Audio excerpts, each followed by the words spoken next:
በስመ አብ ወወልድ ወመንፈስ ቅዱስ አሐዱ አምላክ። በስመ አብ ወወልድ ወመንፈስ ቅዱስ አሐዱ አምላክ። በስመ አብ ወወልድ ወመንፈስ ቅዱስ አሐዱ አምላክ አሜን። የአባቶቻችን አምላክ የቸርነት ባለቤት ቸሩ እግዚአብሔር ከዚህ ዕለት ከዚህ ሰዓት ያደረሰን ቅዱስ ስሙ የተመሰገነ ይሁን። የኔታ ወንድሞች እህቶች፣ ሌሎቻችሁም በእግዚአብሔር ሰላምታ እንዴት ሰነበታችሁ? እንዴት ሰነበታችሁ? ቸርነቱ፣ ምሕረቱ፣ ይቅርታው፣ በጎነቱ የባሕርይ ገንዘብ የሆነ አምላካችን መድኃኒታችን ኢየሱስ ክርስቶስ ለአምላክነቱ እንደሚገባ ቅዱስ ስሙ የተመሰገነ ይሁን። እመቤታችን ወላዲተ አምላክ ንጽሕት ቅድስት ድንግል ማርያም፣ ቅዱስ መስቀል፣ ቅድስት ቤተ ክርስቲያን ያከበራቸው ቅዱሳን ሁሉ ስማቸው የተመሰገነ ይሁን። እንኳን አደረሳችሁ። ክርስቶስ ተንሥአ እሙታን አሰሮ ለሰይጣን ሰላም ሆነ። በይቅርታው በቸርነቱ ፍስሐ፣ ሰላም፣ ተድላ፣ ደስታ፣ ፍቅር፣ አንድነት፣ ገነት፣ መንግሥተ ሰማያት የሰጠን የአባቶቻችን አምላክ ቸሩ እግዚአብሔር በድጋሚ የተመሰገነ ይሁን። የቅዱስ ማቴዎስ ወንጌል ምዕራፍ 28 ቁጥር 1። በሰንበትም ማታ ለእሑድ አጥቢያ ማርያም መግደላዊትና ሁለተኛዋ ማርያም መቃብሩን ሊያዩ መጡ። እነሆ ታላቅ የምድር መናወጥ ሆነ፣ የእግዚአብሔር መልአክ ከሰማይ ወርዷልና። ቀርቦም በመቃብሩ አፍ ላይ ድንጋዩን አንከባሎ በላዩዋ ተቀመጠ። መልኩም እንደ መብረቅ፣ ልብሱም እንደ በረዶ ነጭ ነበረ።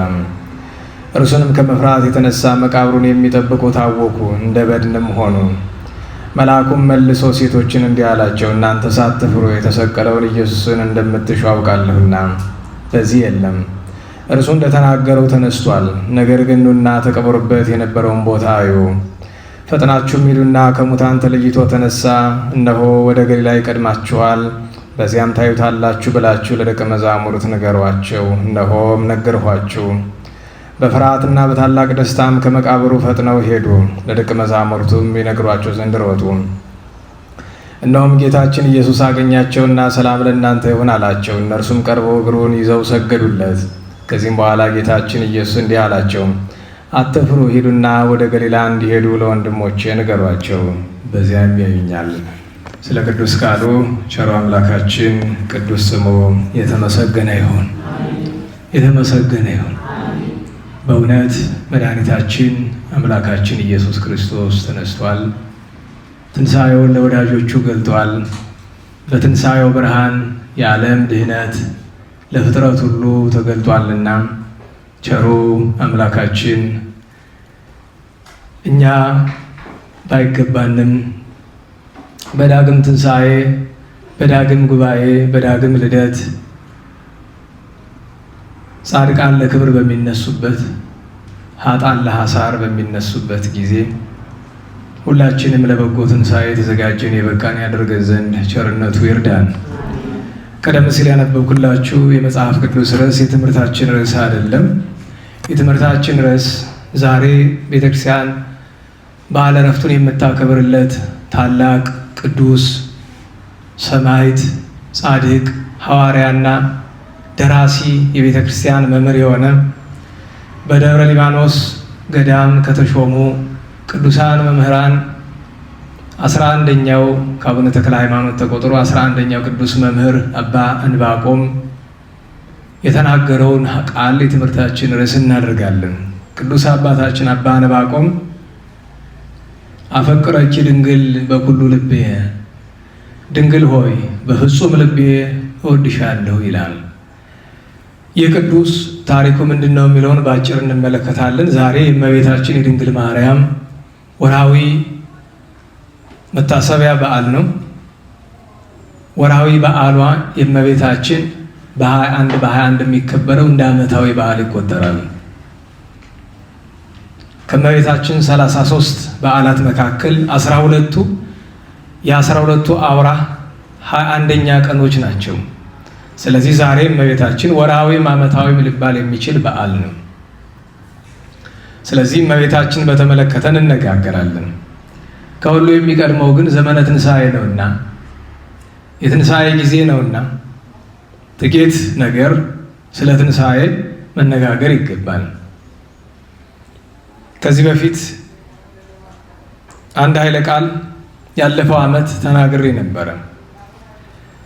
መቼስ በእኛ ዘመን የኢትዮጵያ ኦርቶዶክስ ተዋሕዶ ቤተክርስቲያን ትልቁ ፈተና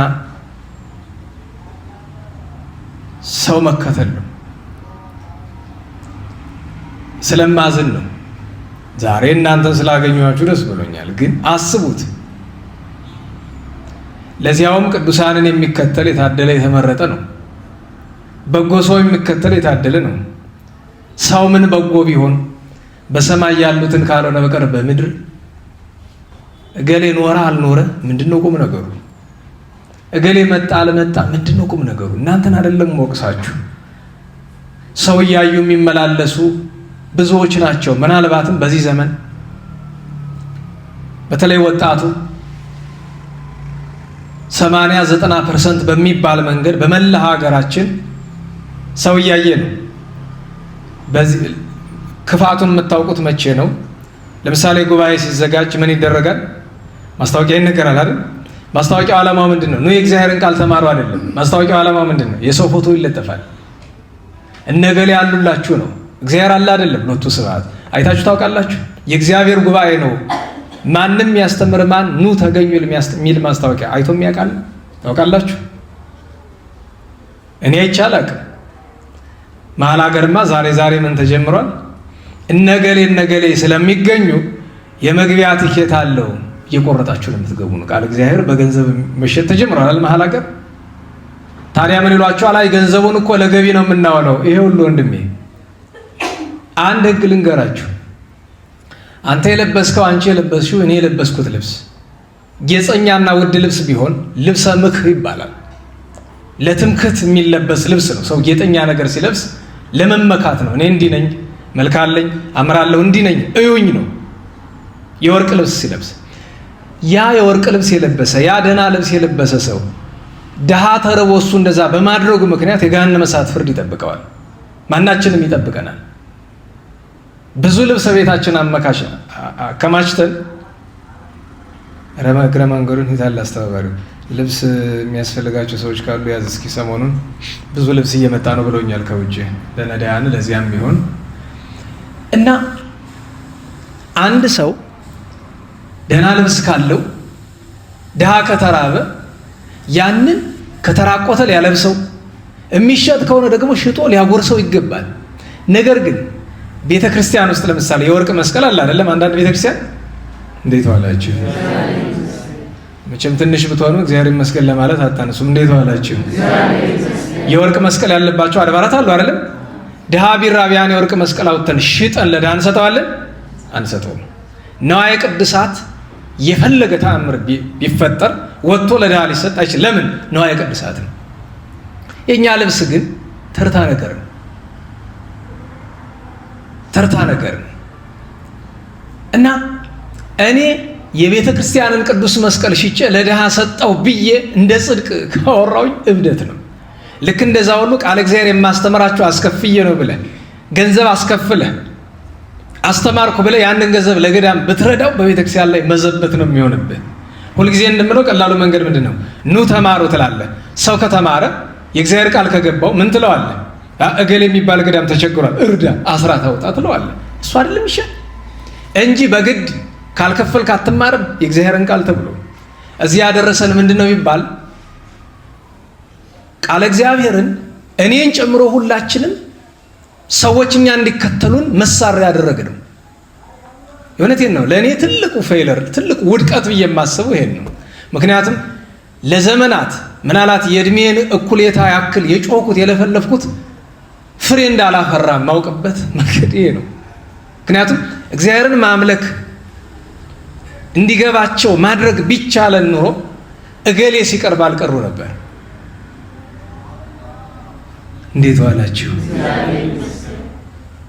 አስቡት። እና ስለዚህ ነገር እናንተን ምስጋና ለስጋ ለባሽ በምድር ላለ ሰው የሚጠቅም ነገር አይደለም፣ ግን መልካም ነው። ግን ደግሞ አስተውሉ፣ እናንተም ነገ ተረኞች እንዳትሆኑ። ሰውን ባዕድ አምልኮ አስተምረነዋል። እኔ የንታ ባሉበት መድኃኔዓለም የጠበቃቸውና የንታ ሊቀ ሊቃውንት ጉባኤ ብዙ ጊዜ እንዴት ማስተማር ይወዳሉ መሰላችሁ? ድንገት ዝም ብሎ ይመጣሉ። ለምሳሌ ዝም ብሎ ስለ ትምህርት ላይ ሰተት ብሎ ገብቶ ይቀመጣሉ። እንጃ ዛሬ አላውቅም እንግዲህ በፊት የሚያደርጉት እንደምናገር ነው። ለምን ይባል እሳቸው አሉ ተብሎ ሰው እንዲሰበሰብ ፍላጎት የላቸው። መቼም ከእሳቸው የሚበልጥ መምህርና ሰባኪ በዘመናችን እኔ አላውቅም። የለም እንዳልል በከኔ እውቀት ልቅ ውጪ የሆነ እኔ የማላውቀው ሰው ሊኖር ይችላል። እኔ ግን የማውቀው የለም። የሚገርማችሁ ነገር በጣም ምርጡን ትምህርት የሚያስተምሩ ጥቂት ሰው ሲኖር ነው። ብዙ ጊዜ ልብ ብላችሁ ከታዘባችሁ ለምን የሰው መብዛት አለመብዛት ለሳቸው ጭንቅ የለውም። እና ስለዚህ እኔ ከስንት ጊዜ በኋላ መጥቼም ቢሆን ያለመጣሁበትን ምክንያት መድኃኔዓለም የሚያውቀው ወደፊት የሚሆነውን ነገር እግዚአብሔር ያውቅና ግን እንደዚህ የምንዋቀሰው ጥሩ ስላልሆነ አንደኛው ለምን ብትሉ ዘመነ ትንሣኤ ነው ብለን ካልን ቅድም መድኃኒታችን በትንሣኤ ዘጉባኤ በቀኝ ለመቆም የጻድቃንን ትንሣኤ ለመነሳት ያብቃን ብለን ስንል እንዲሁ በምኞት የሚሆን ነገር አለ፣ በመመራረቅ የሚደረግ ነገር አለ። ምርቃት መልካም ነገር ነው፣ ምኞትም ጥሩ ነው፣ መመኘት አይከፋም። ነገር ግን የእግዚአብሔር መልአክ ቅዱስ ሚካኤል፣ ቅዱስ ድሜጥሮስ በዚያ ሁሉ ቅድስናው እያለ ግን ደግሞ የበዓላት የአጽዋማት ነገር ውሳኔ ስላላገኘ ጾመ ነነዌ፣ አብይ ጾም፣ ጾመ ሐዋርያት ሁልጊዜ ሰኞ ሰኞ ቢገቡ፣ ደብረ ዘይት ሆሳዕና፣ ትንሣኤ ጰራቅሊጦስ ሁልጊዜ እሁድ እሁድ ቢውሉ፣ ስቅለት ሁልጊዜ ከዓርብ ባይወጣ፣ ዕርገት ከሐሙስ፣ ርክበ ካህናት፣ ጾመ ድህነት፣ ርክበ ካህናት ማለት የዛሬ ሳምንት ረቡዕ ማለት ነው። ጾመ ድህነት እነዚህ ከረቡዕ ባይወጡ ብሎ ተመኘ። መልአኩ መጥቶ ምን አለው? ነገር በምኞት አይፈጸምም አለች። እንዳትረሱ። ደህና ዋላችሁ። ምኞት መልካም ነው፣ ግን ነገር ጉዳይ ቅድስና መልካም ስራ በምኞት አይፈጸምም። ምኞት መነሻው ሊሆን ይችላል እንጂ እየሰማችሁ ነው። መመኘት ብቻውን በቂ አይደለም እና በዳግም ጉባኤ በዳግም ትንሣኤ በቀኙ እንድንቆም ካስፈለገ ለዚያ የሚገባ ሰብዕና ሊኖረን ይገባል። ሙከራ ማለት ቢያንስ ቢቀር በዚህ ዘመን ኤርምያስ ምንድን ያለ ነቢዩ ቅዱስ ኤርምያስ በስጋ ለባሽ የሚታመን ሁሉ የተረገመ ነው ይላል አይደል? አስባችሁታል? ሰው የሚከተል የተረገመ ነው ይላል። የተረገመ ነው። ቅዱስ ዳዊት ምን አለ? ከንቱ ተአምኖ በሰው በሰው መታመን፣ ሰውን አምኖ መሄድ መጓዝ ከንቱ ነው። በእግዚአብሔር ንገብር ኃይል ትፈልጋላችሁ? ኃይል ማድረግ እንፈልጋለን? ንገሩኝ። ኃይል የሚደረግ በማን ብቻ ነው? በእግዚአብሔርና የእግዚአብሔር በሆኑት ብቻ ነው እንጂ ስጋ ለባሽ በምድር ያለ ለራሱ እንኳን መቆም ያልቻለውን ሰው ተስፋ ማድረግ ከትንሣኤው ጉባኤ ያስወጣናል።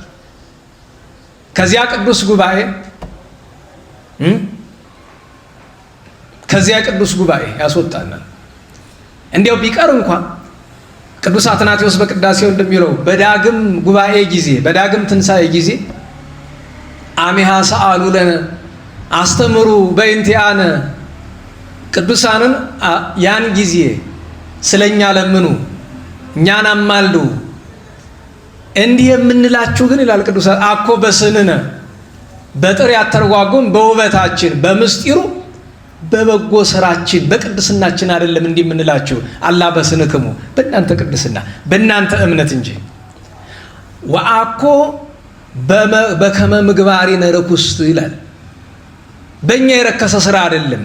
አላ በከመ ምሕረቱ ለአምላክነ እንደ አምላካችን ቸርነት በፍርድ ቀን አማልዱን ይላል። ሰው እየተከተሉ እንዲህ ብሎ ለመለጸለይ እኮ አይመችም። ቅዱሳንን አማልዱን ለማለት እነሱ ድል ነስተዋል። ሰው ብለን ስንል በምድር ያለውን ስጋ ለባሽ ማለታችን እንጂ ቅዱሳንን ማለታችን አይደለም። ለምን? ድል ነስተዋል። ከዚያ በኋላ መውደቅ አለባቸው። አምላካቸውን ስለሚመስሉ አምላካቸው ስላደረባቸው እነሱ መጠጊያ ናቸው። በምድር ያለ ሰው ግን መጠጊያ አይሆንም። ማንም ከቶኑ ለማንም መጠጊያ አይሆንም። ለምን? ለራሱ መጠጊያ የሚሻ እንዴት ለአንተ መጠጊያ ይሆናል? ገብቷችኋል? እንዴት ዋላችሁ? እንዴት ዋላችሁ? ለራሱ በሉ እስቲ መጠጊያ የሌለው እኔን እንደምን ያስጠጋኛል። አየው ልትጠጋበት የምትሞክረው እኮ ለራሱ መጠጊያ የለው። አንተ ቤት የሌለውን ሰው አሳድረኝ ትለዋለህ? የሚበላው የሌለውን ሰው አብላኝ ትለዋለህ? ራቁቱን ያለ ሰው አልብሰኝ ትለዋለህ? በምድር ያለ ሰው እኮ ማለት እኮ እሱ ነው። ሁላችንም እንደዚህ ያለን እኮ እና ለጌታችን ትንሣኤ ቅዱሳን ሐዋርያት ክብር የክብር ክብር ጸጋ በጸጋ ላይ ጸጋ ያገኙበትን የትንሣኤ በረከት ለማግኘት ካስፈለገን ወንድም እህቶቻችን እኛ ለበጎ ሐሳብ ለበጎ ስራ ክርስቶስ መድኃኒታችን አምላካችንን ለማምለክ እመቤታችን ለመውደድ ቅዱሳንን ለመከተል መዘጋጀት አለብን ለማለት ነው። እንግዲህ ኃይለ ቃል ነው ነገሩ። እግዚአብሔር መድኃኔዓለም የሰማነውን በዝነ ልቦናችን ያሳድርልን። እንግዲህ የትምህርታችን ርዕስ ምን ነበረ? አፈቅረኪ ድንግል በኩሉ ልቤ፣ ድንግል ሆይ በፍጹም ልቤ እወድሻለሁ።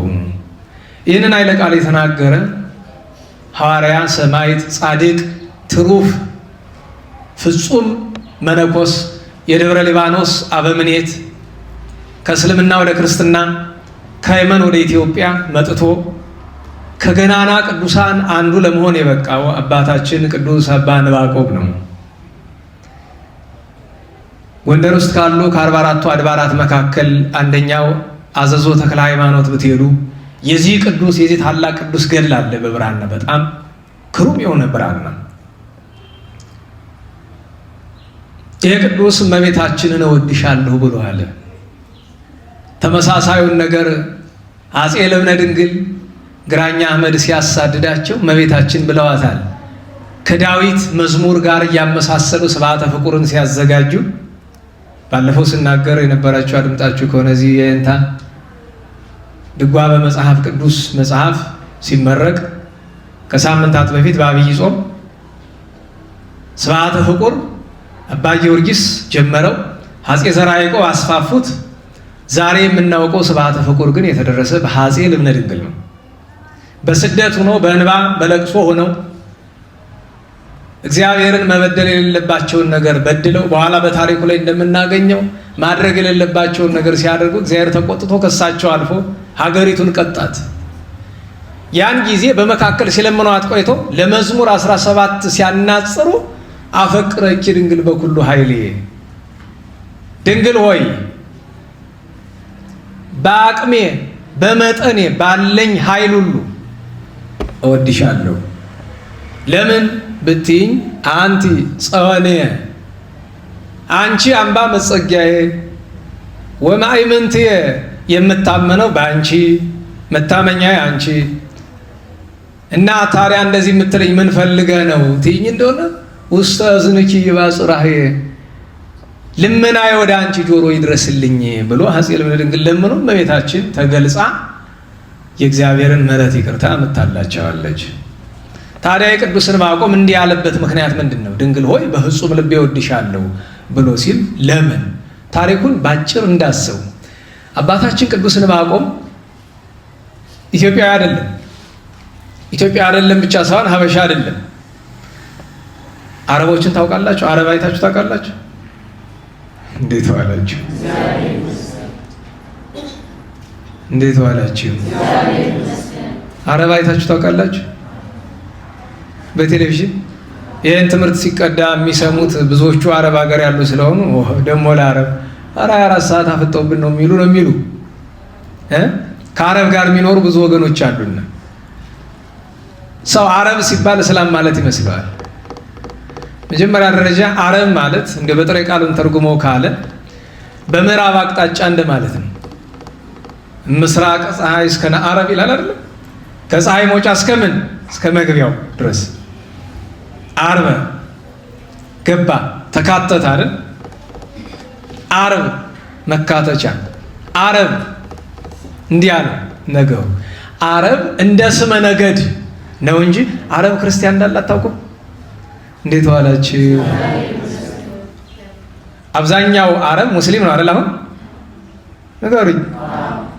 ነገር ግን የመጀመሪያዎቹ አረቦች ሙስሊም ነው ክርስቲያን የነበሩ? ክርስቲያን የነበሩ፣ ከክርስትና በፊት ደግሞ ብዙዎቹ ጣዖት አምላኪዎች ነው የነበሩት። ስለዚህ መሐመድ እስከመጣበት እስከ 7ኛው ክፍለ ዘመን ድረስ ከ600 ዓመታት በላይ አብዛኛው አረብ ወይ ክርስቲያን ነው ወይ ደግሞ አይሁዳዊ ነው። እና አረብ ማለት እስላም ማለት አይደለም። ለምን አረብ ሆኖ ክርስቲያን ብቻ ሳይሆን ሌሎች እምነቶችንም ያመልኳል። እንግዲህ አረቦቹ መልካቸው ምን አይነት ነው? መቼስ አረብ ይሄ ምዕራቡ ዓለም የአውሮፓ የነዚህ የአፍሪካውያን አውሮፓና አሜሪካ፣ ምስራቁ ዓለም የካሪቢያን ሀገራት፣ ላቲን አሜሪካ፣ ህንድ ሁሉ የተለያየ መልክ ነው ያለው አይደል? መልኩን ያንዳንድ ሰው ቢጫ ይላል። እኔ ቢጫ ሰው አላውቅም፣ ግን ቢጫ የሚሏቸው አሉ። ምን አላችሁ? ብራውን የሚሏቸው። አሁን የሰው መልክ እንዴት ብራውን እንደሚባል ላይ አይገባኝም። ከዛ ደግሞ ሬድ ኢንዲያንስ ይሏቸዋል። ደግሞ ሬድ ኢንዲያንስ አንድ አውሮፓዊ ተጓዥ ያለ በታሪክ ትምህርት የምታውቁት አሜሪካን አገኛት የሚባል ማን? ክሪስቶፈር ኮሎምበስ ነው አይደል? አሁን ኮሎምበስ አስቡት፣ ሰውየው መሄድ የሚፈልግ አሜሪካ አይደለም። አሜሪካን አውቃትም የዛን ጊዜ አሜሪካ የሚባል ስምም አልነበረም። የት ነው መሄድ የፈለገ? ህንድ ነው። መንገድ ሰዓትና የት ይደርሳል? ዛሬ የአሜሪካ ታችኛው አለ የኢስት ኮስቱ ላይ ወይም የምስራቅ ዳርቻው ላይ ትንሽ ወረድ ብሎ ያለበት ስፍራ ላይ ይደርሳል። ከዛ እሱ የት እንደደረሰ ነው ያሰበ? ህንድ። ስለዚህ በነገራችሁ ላይ ታውቃላችሁ አይደለም? ህንድን አግኝቻታለሁ ብሎ ነው የሞተ ነው የሚባል። በቃ ለሱ አሜሪካ ህንድ ናት። ከዛ እዛ ያሉ ሰዎችን ምናዊ ብሎ ስም አወጣላቸው፣ ህንዳውያን። ዛሬ ድረስ አሜሪካን አሉ ኔቲቭ አሜሪካንስ ይባላሉ። የድሮዎቹ ዋናዎቹ አሜሪካን ስማቸው ማን ነው? ሬድ ኢንዲያንስ። እንግዲህ አስቡት፣ ሰውየው ሁለት ነገር ተሳስቶ ሁለቱንም ነገር ግን እርማን ለመስጠት የሞከረው ሰው አልተገኘም በዘመኑ። ያገኘዋት ህንድ ናት አለ። በቃ እንደ እንትን ታውቃላችሁ አይደለም? የአውሮፓ እና አሜሪካ እነሱ የፈለጉት ነገር እንዲሆን ይፈልጋሉ። እነሱ ጋር ለምሳሌ እኛ ያለንባት አህጉር ማን ነው ስሙ? ኧረ ነገሩኝ። አፍሪካ አይደለም? አፍሪካ አይደለም ስሙ። አፍሪካ ያሏት እነሱ ናቸው። ለምን? ሰሜናዊ አሁን አፍሪካ የሚባለው ክፍል አካባቢ ላይ ኢፍሪ የሚባል ማህበረሰብ አለ። እነሱ ደግሞ አካባቢያቸው ምን ተብሎ ነው የሚጠራ? በእኛ በግዙ እንኳን ማን ይለዋል? አፍራቃያ ይለዋል። 5ቱ አይጉር ይባላሉ። የ5 አውራጃዎች ስብስብ የሆነ አፍራቃ ይባላል። የአንዲት ብጣቂ ነገር ስም አመጣው ሙሉ ሀገሩን ጠሩት። እኛ ሁላችንም ተከትለን አፍሪካ አለ። ዩሮፕ ምን ማለት ነው? አጥም ውስጥ ምን ማለት ነው? ከምን የመጣ አውሮፓ ቢል ነና ዋላችሁ። መጀመሪያ የራሳችሁን ታሪክ አጥኑ። ቀጥሎ እንደገና ደግሞ የዓለምን ታሪክ አጥኑ። ከሁሉ የሚቀድመው ግን የቤተክርስቲያንን ታሪክ አጥኑ። እና አሜሪካና አውሮፓዎችን ስታስቧቸው ማንን ይመስላሉ መስላችሁ? ባህር ዳር ውስጥ አንድ ባለ ሀብት ነበረ ይባላል እና አሳ በጣም ይወዳል። እና አሳ የሚያጠምድበት ቦታ ላይ አለቃ ሰው አሉ። እንግዲህ እውነት ይሁን ውሸት እግዚአብሔር ያውቅላቸው። ከዛም አማራጭ ሲያጣ ግልገሉን ይዞ ሄዶ ጣና ውስጥ ወረወረው። እንደገና በመረብ ይዞት ወጣ። አርዶ አሳ ነህ ብያለሁ አሳ ነህ እያለ በላው ይባላል። እንግዲህ ብያለሁ ነው አይደል? በሌላ ቋንቋ ደግሞ ምን ይባላል? እነዚህ ባህር ዳሮች ቅር እንዳይላቸው እንጂ አንድ ሰው ከዚህ አካባቢ ወደ ባህር ዳር ይሄዳል እና በጣም የታወቀ ጠንቋሌ አለ። ጠንቋይ አለ። ሄዶ የነገረውን ችግር ለድሮ ሰይጣን ትንንሽ ምልክት ይሰጠው ነበር። ለዚህ ግን ምንም ምልክት አልሰጠዋለም። ለአንተ መፍትሄ ይሄን ያህል ትከፍላለህ አላስከፈለው እና ምንድን ነው አለ። ሂድና አረንጓዴ ዶሮ ፈልገህ አምጣ፣ በሱ ነው የምትድናለሁ። እንዴ ጠንቋዮች ማን ነው ስማቸው? ምንድን ነው የሚባሉ? አባዬ ነው የሚሏቸው ብዙዎቹ። በነገራቸው በጣም የሚያሳዝነው ነገር ኧረ አባዬ አረንጓዴ ዶሮ እኮ የለም ባለ በበሰነ ፍጥረት የማይገኝም።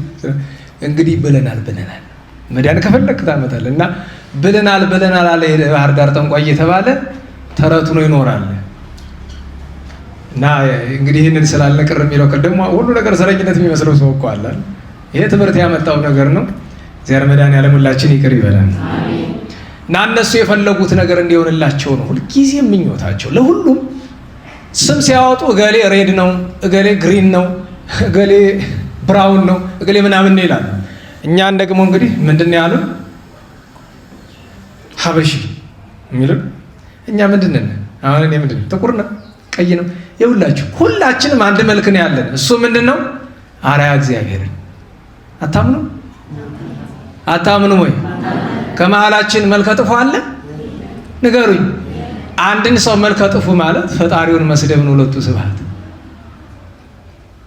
አንዳንድ ጊዜ እንደ አፍ አመልጦ ሁላችንም አፍ ላይ ቢመጣ እንኳ ስህተት ነው። ንስሐ የሚገባበት ከእግዚአብሔር ምሕረት የሚለመንበት ነው።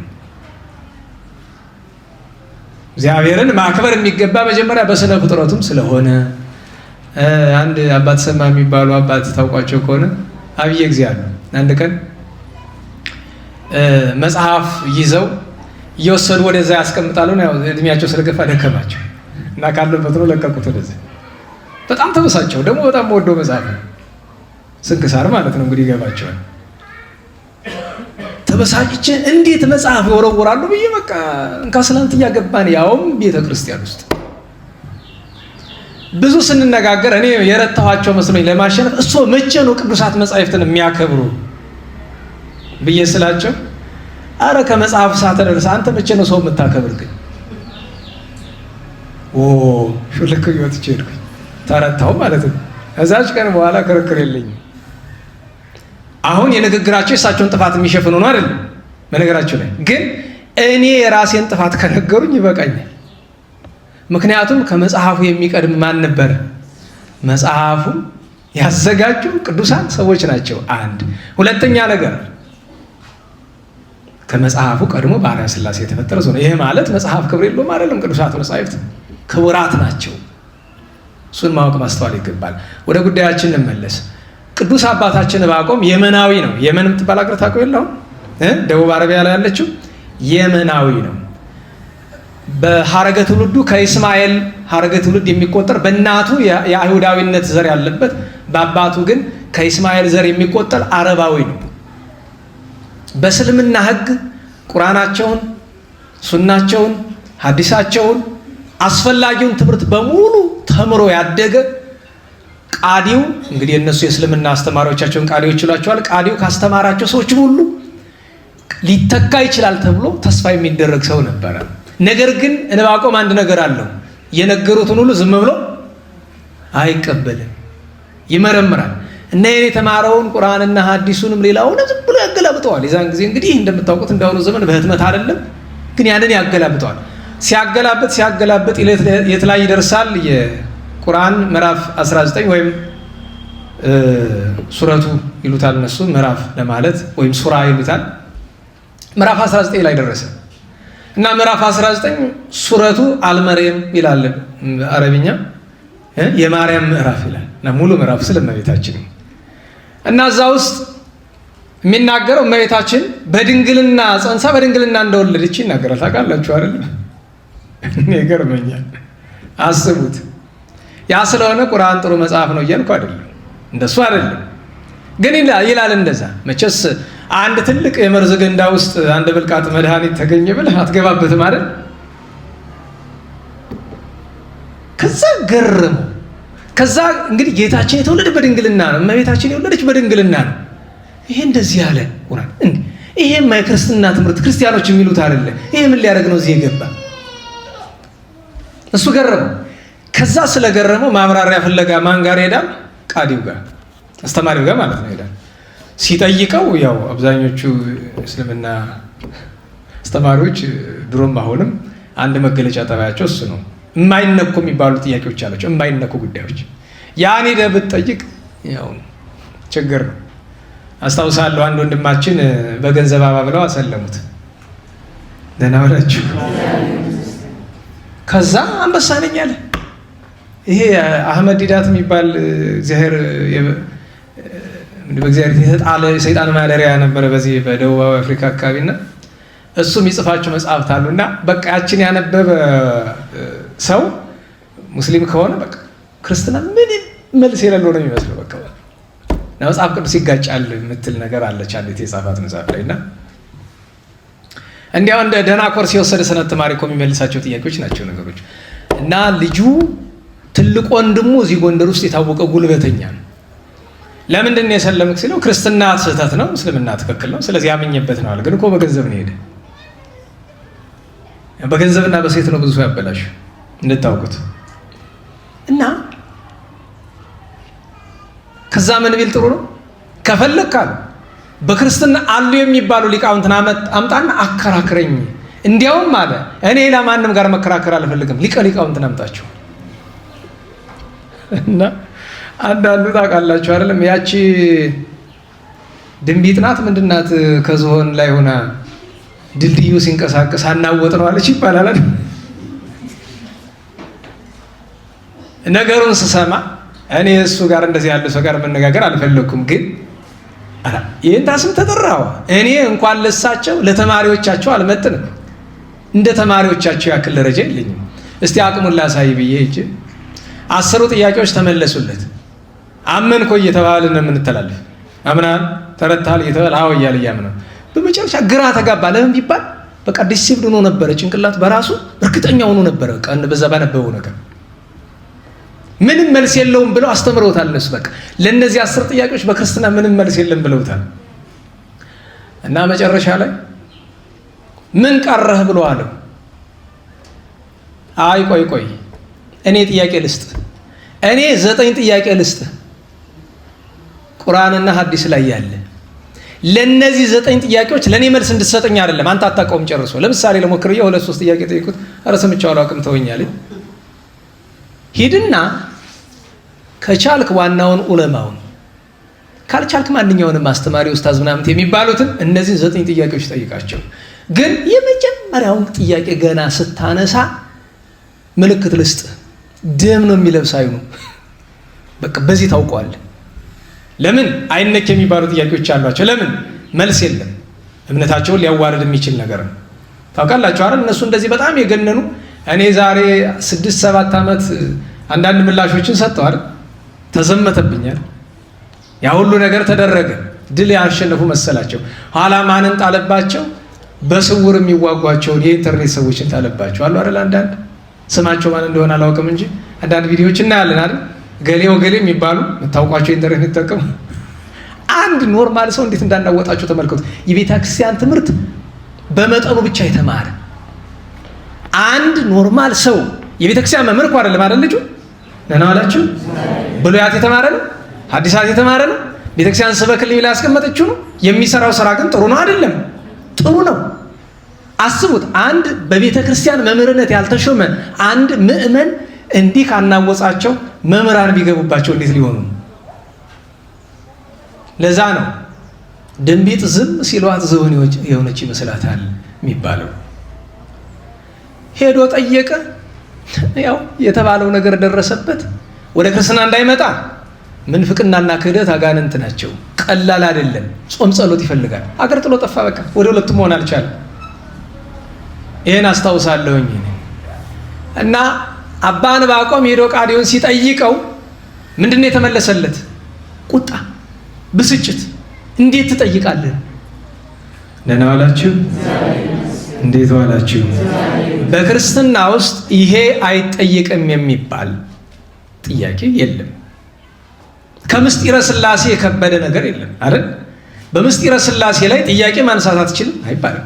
ነገር ግን ስትጠይቅ ለመረዳት ራስን ዝግጁ ማድረግ ምስጢር ስለሆነ መንፈሳዊ ጉዳይ ስለሆነ። በነገራችሁ ላይ በክርስትና ጉዳይ እኮ ጥያቄ ስጠይቅ በቃላችን ብቻ አይደለም የምንመልሰው። ለምሳሌ ትምህርተ ዋዕት ትርጓሜ ላይ ልብ ብላችሁ አዳምጣችሁ ከሆነ ትምህርተ ዋዕት ላይ አንድ በዜና አበው ያለ ታሪክ አለ።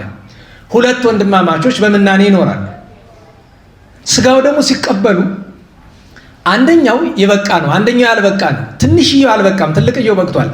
ትንሽየው የክርስቶስ ስጋው ደግሞ አማናዊ ስጋው ደግሞ መሆን እንደምን ይቻላል እያለ ልቡ ይጠራጠርበታል። ግን እንዳይጠይቅ ደግሞ ይፈራል።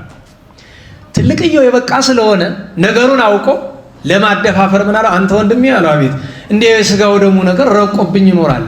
ስጋ ወልደ አምላክ ደመ ወልደ አምላክ የመሆኑ ነገር እንዴት ነው እያልኩ ስመራመር እኖራለሁ አለው። ትልቅየው አውቆ። ትንሽየው ምን አለ? ወንድሜ ፈርቼ እኮ ነው እንጂ እኔም ይጨንቀኛል ብሎ አለ። ከዛ ትልቅየው ምን አለው? እንሂድ እስኪ ሱባኤ እንግባና እናስቀድሳለሁ። ሱባኤ ይዘው ቆይተው እግዚአብሔር ሆይ ምስጢር ግለጥልን ብለው ሱባኤ ይዘው ቆይተው ወደ ቅዳሴ ሲገቡ ትልቅየው ጌታዬ ሆይ እባክህ እኔ ማየውን እንዲያይ ግለጥለት ብሏል። ሰግዶ ሲነሳ ወድቆ ኑሮ ሲነሳ ሀበነት ሲባል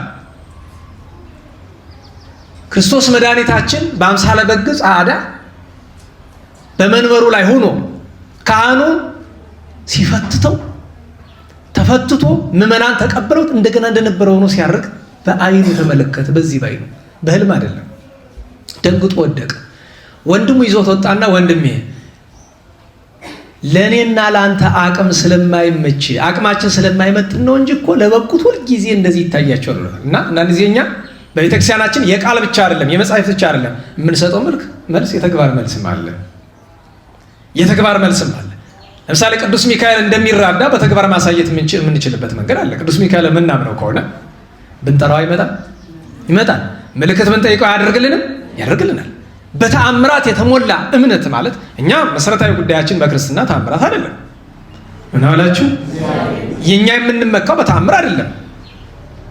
መሰረታዊ ጉዳያችን ተአምር አይደለም። ነገር ግን እንደ ክርስትና በተአምራት የተሞላ እምነት የለም። ቤትም እምነት ብትሄዱ ትሪክ ካልሆነ በቀር እውነተኛ አማናዊ ተአምራት ዛሬ ቤትም ዓለም ስትሄዱ ከየትም እምነት ታውቃላችሁ። በአንድ ሰባኪ ስብከት ምክንያት ብቻ ከአረቡ ዓለም ወደ 20 ሚሊዮን ሙስሊም እምነቱን ትቶ ወደ ክርስትና እንደመጣ ፋዘር ዘካሪያ ቡትሮስ የሚባሉ አባት ታውቃላችሁ። አባ ዘካሪያስ ቡትሮስ የሚባሉ በሚሊዮን የሚቆጠር ሰው በሳቸው ምክንያት እና ሌሎችን ጨማምሮ እስከ 20 ሚሊዮን ድረስ የሚሆን ለቋል። ለምን? እውነተኛ አባቶች መስበክ ብቻ ሳይሆን ከስብከታቸው ጋር የእግዚአብሔርንም ኃይል መግለጥ ይችላል። ቅዱሳን ሐዋርያት እንደሱ አይደለም? ይሰብካሉ አይደለም? ማስረገጫው ምንድን ነው? ታምራት ያደርጋሉ፣ ድንቅ ስራ ይሰራሉ። ቃዲው ተቆጣው፣ አዘነ። መልስ ቢሰጠኝ ምን አለ? ለምን ይቆጣኛል? ከዚያ ሲመራመር ቆየ። ታሪኩ ረጅም ነው። ለዚህ ጉዳይ መልስ ካላገኘው ቅዱስ ዳዊት ምን ሆኗል? ተዘክሮ እግዚኦ ለዳዊት ወለኩሉ የዋሃቱ አለ ዘከመ መሐለ ለእግዚአብሔር ወበጻለ አምላክ ያዕቆብ ከመ ይበው ውስተ ጸላሎተ ቤትየ ወከመ ያርግ ውስተ አራተ ምስካቤ። ይህንን ሁሉ ቅዱስ ዳዊት የሚለው ምንድን ነው? ለዓይኖቼ ሽፋሽፍት ለጎኖቼ እረፍት አልሰጥም ምን እስካገኝ ለያዕቆብ አምላክ ማደሪያ እስካገኝ ድረስ። እንባቆም የዛን ጊዜ እንባቆም አይደለም ስሙ፣ ሌላ ነው፣ የእስልምና ስም ነው ያለው። ለዚህ ጥያቄ መልስ ካላገኘው ድንግል ማርያም በድንግልና ጸንሳ አልመሲህ ኢሳ መሲሁን ኢየሱስን ወለደች የመባሉን መልስ ሳልረዳ ከዚህ በኋላ በሀገር ያልቀመጥም ብሎ በሀገሩ አካባቢ የሚያስረዳው ሰው ቢያጣ ከየመን ወጥቶ ዛሬ ኤርትራ በሚባለው የጥንቱ የኢትዮጵያ ሰሜናዊ ክፍል አድርጎ በ1482 ዓመተ ምህረት ጎልማሳ ሳለ ኢትዮጵያ ውስጥ ገባ። እየያዛችሁ ደህና ዋላችሁ። በ1480ዎቹ መጀመሪያ አጼ እስክንድር የሚባለው የኢትዮጵያ ንጉሠ ነገሥት ነግሰው ሳሉ ኢትዮጵያ ውስጥ ገባ። ተሰቃየ። መምህር ፍለጋ ይህን የሚያስረዳው ኢትዮጵያ ውስጥ ገብቶ ብዙ ተሰቃየ። ለ5 ዓመታት ያክል ተሰቃየ። በ6ኛው ዓመት በደብረ ሊባኖስ አበምኔት የነበሩ ጻድቁ አቡነ መራ ክርስቶስ አረፉና በእርሳቸው ፈንታ አቡነ ጴጥሮስ የሚባሉ ጻድቅ አበምኔት ተተኩ። 10ኛው አበምኔት ማለት ናቸው። እርሳቸው ተተክተው እያሉ በዘመኑ ማን ነበረ? ሁላችን የምናውቃቸው ስማቸው ሲጠራ ደስ የሚለን አቡነ ሀብተ ማርያም ነበሩ። አታውቋቸው? ኧረ ዝም እያሉ እንዴት ዋላችሁ ነው ወይስ ደህና አርፈን ነበረ መጥተህ እየጮክብን ነው ነገሩ? እውነቴን ነው። ቀስ ብሎ የሚያስተምሩ መምህራኔን የለመደ ሰው እኔ መጥቼ ስንጠረጠረበት ስቆጣ ምን ስል ምን ይሰው እንዲያውም በቀደም የሆነ ነገር ገጠመንና ምንድን ነው ሲባል የሆኑ ትልቁን ሰው የተራው ሰው ልምከር እያለ እና ነገሩ ካለቀ በኋላ ምን አልኳቸው? አባቶቻችን ለካ ወደው አይተሩትም አልኩ። ምን ነው አባይ የሚመክርሽ ስታጭ ልምከርት ያለሽ ይላሉ አይደል አባቶቻችን? ሰምታችሁ አታውቁም? ያዟት መናፍቅ ከሃዲ ልምከራችሁ ያላችሁ ቀን ናት እቺ ጥቅስ የምትጠቀስ። እና ደግሞ ለምሳሌ አንድ ሰው ዘፈን ምን ችግር አለው? ኃጢአት ምን ችግር አለው? እንደዚህ ምናምን ብሎ ክፉ ነገር ሊመክራችሁ ከሞከረ ተው ብላችሁ እምቢ ካለ መልሱ ምንድን ነው? በልተው አባቶች ያለ ነገር አልተረቱም። ምን አሉ ካላችሁ የሚመክርሽ ስታጭ ልምከርት ያለሽ ያሉ ያዙት በደንብ ያስፈልጋል። ግን ደግሞ ደህናው ሰው ሊመክራችሁ ሲል እንዳትሉ። ምክር ያስፈልጋል። ምክር ሰናይት ይላል መጽሐፍ። ለሚፈጽማት ለኩሉ ዘይገብራ ለሚፈጽማት ምክር በጎ ነገር ናት። ያደመጣችሁ ነው። ስለዚህ ጻድቁ ማን ነበሩ? እዚህ አብረው ከአቡነ ጴጥሮስ ጋር አቡነ ሀብተ ማርያም ነበሩ። ታዲያ በዚያ ወራት የእግዚአብሔር መልአክ ለአቡነ ሀብተ ማርያም ይገለጥና እንደዚህ ያለ ሰው ስለ እመቤታችንና ስለ ጌታችን መረዳት ፈልገው ከየመን ድረስ መጥቶ 5-6 ዓመት ሆኖታል እየተንገላታ። አስተምሩት፣ ይመጣል ደብረ ሊባኖስ። ደብረ ሊባኖስ ሲደርስ አስገቡና አስተምሩት ብሏቸዋል። አቡነ ዕንባቆም ያኔ ዕንባቆም አይደለም ስማቸው፣ መጥተው የደብረ ሊባኖስን ለመሻገር አጋት የሚባለው ወንዝ አለ። ሲሞላ ጭንቅ ነው። ለመሻገር ጨንቆት እያለ ወደ ሰማይ ሲለምን እንግዲህ የዛን ጊዜ አንዱን አምላክ ነው የሚል ወደ አንዱ አምላክ ሲለምን አንድ ሕፃን ሲጫወት ያለ ታሪኩ ሰፊ ነው። የሕፃን አሻገረው። የሚገርማችሁ በአምሳለ ሕፃን የተገለጠለት ፈልጎት ስለተንገላታ አስቡት። ያን ጊዜ ዕንባቆም እስላም ነው ክርስቲያን ነው? እስላም ነው። አማኒ ነው። ይሄ አማኒ ነው። ግን ሐቅ እውነት ፈልጎ የእርሱን ነገር እሱ በዛ ወቅት በነበረው እምነት አልመሲህ ኢሳ መሲሁ ኢየሱስ ብሎ የሚያስብ የሚጠራውን እውነቱን ለመረዳት ስለመጣ በአምሳለ ሕፃን ተገልጦ ወንዙን አሻገረው። ከዚያ ከደረሰ በኋላ አቡነ ሀብተ ማርያም አቡነ ጴጥሮስ ምን አሏቸው? ወንድሜ ከዚህ በፊት መልአከ እግዚአብሔር ነግሮኛል ብዬ የነገርኩ ያ ከውጭ ሀገር የመጣው ያ የመናዊ ስለ ክርስቶስ ስለ ድንግል ማርያም መረዳት የሚፈልገው ከህዝቡ መካከል ደብረ ሊባኖስ ከሰዎች መካከል ተቀምጧልና እባክህ አስጠራዋለሁ። ደቀ መዝሙሩን ጠራና አባታችን አቡነ ጴጥሮስ ሂድና አንድ ፈረንጅ ዘና ይለዋል። ፈረንጅ እንግዲህ ምክንያቱም አስቡት፣ አሁን እዚህ ብዙ ቀይ ሰው አለ አይደለም? ብዙ ቀይ አለ፣ አንዳንድ ጠይም አለ፣ አንዳንድም ትንሽ እንዲያ ያለ አለ። ለእግዚአብሔር ቸርነት ማለት ነው። በነገራችሁ ላይ እንድታውቁት የእኛ ሀቀኛ መልካችን ጠየም ያለው ነው። ሌላው ስንቀላቀል የመጣ ነው እንድታውቁት። ይሄ አሁን ለእናንተ ጠየም ላላችሁት ሞራል ለመስጠት አይደለም። ምክንያቱም ጠይም በመሆናችሁ የጎደለባችሁ ነገር አለ? ንገሩኝ። የእኛ ማህበረሰብ ግን በቀይ ሰው ምን ያህል አይምሮ እንደተቸገረ ጠዋት ግምጃ ቤት ተሳልመን ስንወጣ 2 እናቶች አብረውን በጎን እየሄዱ ባጃጅ ውስጥ አንድ ሕፃን ተቀምጧል እና አባቱ የጣሊያን ክልስ ነው እና በዛ ምክንያት ያው ጣሊያን ክልስ ነው ማለት ብቻ ነው እና ግን መልክ ቅድም ብያቸዋለሁ፣ መልክ ሰው አለው የለውም አይባልም አይደለም። በሰውኛ መለኪያ ነው የምነግራችሁ። በእግዚአብሔር መለኪያ ወይ በእውነቱ መለኪያ ሳይሆን በሰውኛ መለኪያ እገሌ መልክ አለው የለውም እንለዋል አይደለም። በሰውኛ መልክ አለው የሚባል አይደለም። እነሱ ግን ምኑን የሳባቸው ነጭ መሆኑ ፊቱ ያ ልጅ ሲያምር፣ የሚገርማችሁ እንደዚህ ያለችው እናት ከሱ 10 እጥፍ የገዛ ያዘለችው ልጅ ይሻላል። በሰውኛ መለኪያ ነው። ታዲያ በእግዚአብሔር አይደለም። እና ፈረንጅ ፈልግ እንደዚህ አይነት እንደዚህ መልኩ ፈረንጅ የሆነ ብለው ያ ደቀ መዝሙር ቢዞር አጥቶ መልሶ አለ እንደዚህ አይነት ሰው የለም ማለት። አቡነ ሀብተ ማርያም ጸጋ እግዚአብሔር ስላደረባቸው ብቅ አሉና ያ መሀል ይታያል ራሱ የቆሰለው አሉት። የሚገርማቸው ራሱ የቆሰለ ምን ምክንያት ነው? ሲዞር አናት ሁሉ እንደዚህ በወቅቱ አልቆሰሉ። በረሃብ በጥም በፀሐይ ፊት ለምንድን ነው መለየት ያልቻለው? ከመከራው ስቃይ የተነሳ እንኳን ነጭ ሊሆን ማለት ነው እንደኛ እንደ መደበኛችሁ እንደ ሀበሻዎቹ እንኳን ትንሽ ቀንበር ያላለ ነው። ጨርሶ ተቆሯል ፊቱ። እሱ ነው አሉት። ይዞት መጣ እጅ ነሳቸው። ጥቂት እያወሩ ስላለ ምን ልታረግ መጣ? ከየት መጣ እያሉ ይጠይቁታል። ነገሩን ነገራቸው። ከነገራቸው በኋላ አቡነ ሀብተ ማርያም መላሉት የእኔ ልጅ እስኪ አንድ ነገር ልጠይቅ አሉት። እሺ አባቴ ይጠይቁኝ። ምንድን ነው? ኢትዮጵያ ከመጣ ምን ተማርክ? ምን ሙያ ያዝክ አሉት። የሚገርማችሁ ነገር መልስ እየፈለገ በጎዳና አንድ ሰው አግኝቶ ምን አስተምሩታል? መልክአ ማርያም። አስቡት። ገና እኮ ነው አላመነ አልተጠመቀ። ግን ጠዋት ማታ መልክአ ማርያም ይጸልያል እና በቃል ይዘዋል። አዎ እስቲ በለው ብለዋል። ልክ መልኩ የመጀመሪያ ምንድነው አንዳንድ አረፍተ ነገር የሆኑ አንቀጾች አሉት። እንደ መልክዓት ሳይሆን ሲጀምር ያጼ በደ ማርያም ነው። አሁን የምናውቀው ይሄኛው መልክ አይደለም። ከ12 ያክል መልክዓ ማርያሞች አሉ። ከነዛ የታወቁ 9ኞቹ አሉ። ከ9ኙ መካከል በመደረስ ሁለተኛው መልክ ይሄ ነው። ወይም አሁን ከምናውቀው ለኔታ ጥቆማ እንዲሆን ያው ሊቃውንት በቤተ ጉባኤ ያለውን ነገር ሁሉ ያውቃሉ። ግን ታሪክ ግን ለማጥናት ጭንቅ ነው። በቤተ ጉባኤ ታሪክ አልገኝ ያለች ያው ይሄ መቼስ ብንሸፋፍነው አይሆንም። መልክዓ ማርያምን ማን የደረሰ ሲባል መልስ የሚሰጣችሁ ሰው አታገኙ። 9 መልክዓ ማርያም አለ ቢባል ጉባኤ ቤት ውስጥ ብዙ ሰው ቁልጭ ማለቱ አይቀርም። በግልጽ ማንነጋገር ለምን? ሁሉ ነገር አንድ ስፍራ ላይ ሊገኝ አይችልም። ደግሞ ሄዶ ለምሳሌ ሰው ቤተልሔም ሄዶ ትርጓሜ ድጓን ማለት ተምሮ ይመጣል። ትርጓሜ ደግሞ እዚህ ነው አይደል? አቋቋም ደግሞ ወዲያ ነው። ሁሉም ቦታ ስላለው የታሪክ ቦታ አለ። እንዴት ዋላችሁ? የታሪክ ጉባኤ ቤት እንክፈት እንዴ? ታሪክ ብቻ የምናስጠናበት? እውነቴን ነው።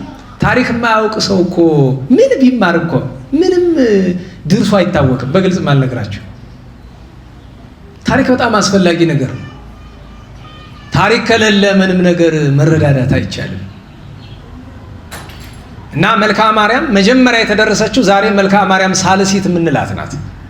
እሳቸው ያውቁታል። ህልመ ዮሴፍ ብላሉት። በነገሮች ላይ ድርሰቱ ህልመ ዮሴፍ አይደለም። ህልመ ዮሴፍ ያሉት የኋላ ክፉ ሰዎች ናቸው። መሀል ላይ የቅዱስ ዮሴፍን ስም ያነሳሳ አንቀጽ አለው። እመቤታችንን እስቲ እመቤቴ ሆይ በሉኝ ሲል በህልሜ በሉ እንጂ ተገለጭልኝ። አሁን እንደዚህ ብሎ መጸለይ ነውራለሁ። እንደዚህ የሚሉ ቃላት ይደጋገማሉ። ምክንያቱም ይህንን የደረሱት እመቤታችንን በህልም ማየት ደስ የሚያሰኛቸው ጻድቁ አፄ ዘርዓ ያዕቆብ ናቸው። ደብረ ምጥማቅ በሱባኤ ሳሉ ጻድቃኔ ላይ የደረሱት ድርሰት ነው። ታዲያ የእኛ ሰው ምን አደረገል? መልኳን ለወጥ አደረገና መልክዓ ማርያም የሚለውን ትቶ ምን አላት? ህልመ ዮሴፍ አለና ለሌላ የማይረባ ነገር ሊጠቀምበት ይሞክራል። ድርሰቱ ግን የመንፈስ ቅዱስ ነው። ታዲያ ዛሬ በቤተ ክርስቲያን ጥንትኑ መልክዓ ማርያም ነው የሚባል። መልክዓ ማርያም የመጀመሪያው መልክዓ ማርያም ምናልባትም እሱ ነው። ዛሬ ግን በአደራደር ምክንያት ሲደረደር መልክዓ ማርያም ሳልሲት ተብላለች ያቺ ድርሰት። ስለዚህ የመጀመሪያው መልክዓ ማርያም እሷ ናት። ሁለተኛው የአፄ በደ ማርያም ነው። የአፄ በደ ማርያም ማለት ጻድቁ አቡነ እንባቆም ገና ወደ ክርስትና ሳይመጡ በመንገድ ሳሉ ያጠኑት መልክዓ ማርያም ነው። ያዳመጣችሁ ነው? እንዴት ዋላችሁ? እየሰማችሁ ነው? ታዲያ እንባቆምን ምን አሉት? እስቲ ታዲያ በልልን ለዛሬ የሚባል እኛው አንድ በልጅነቱ ዳሴ ማርያም ወይ ሌላ መልካ መልክ እንደዚያ የተማረ ሰው ካለ እኛ ትንሽ የቤተ ክህነት ፊደል የቆጠርን ብለን የምናስበው ስናገኝ አንተ ምን እየተማርክ ነው? ውዳሴ ማርያም ከማን አድርሰዋል? ከዓርብ አድርሼዋለሁ። ዓርብ ከማን? ሙዳየ ፍረት ይላል። እሺ እንግዲያው እስቲ የዓርብ ማን ሸዋን በልልኝ ትለዋለህ። እንደመፈተን ነው ነገሩ። እና አቡነ ሀብተ ማርያም እስቲ በልልን አሏቸው። የመጀመሪያዎችን አንቀጽ ደርሰው ልክ ወይ ሰውራኒ አክናፍኪ ምንተዋት ከሚለው አንቀጽ ላይ ሲደርስ አቡነ ዕንባቆም አባ ዕንባቆም እንደዛ ሲል አቡነ ሀብተ ማርያም መሬት ላይ ወደቁ፣ ደንግጠው ሰገዱ። እና አቡነ ጴጥሮስ ግራ ገብቷቸው አባቴ ምን ሆኑ አሉ።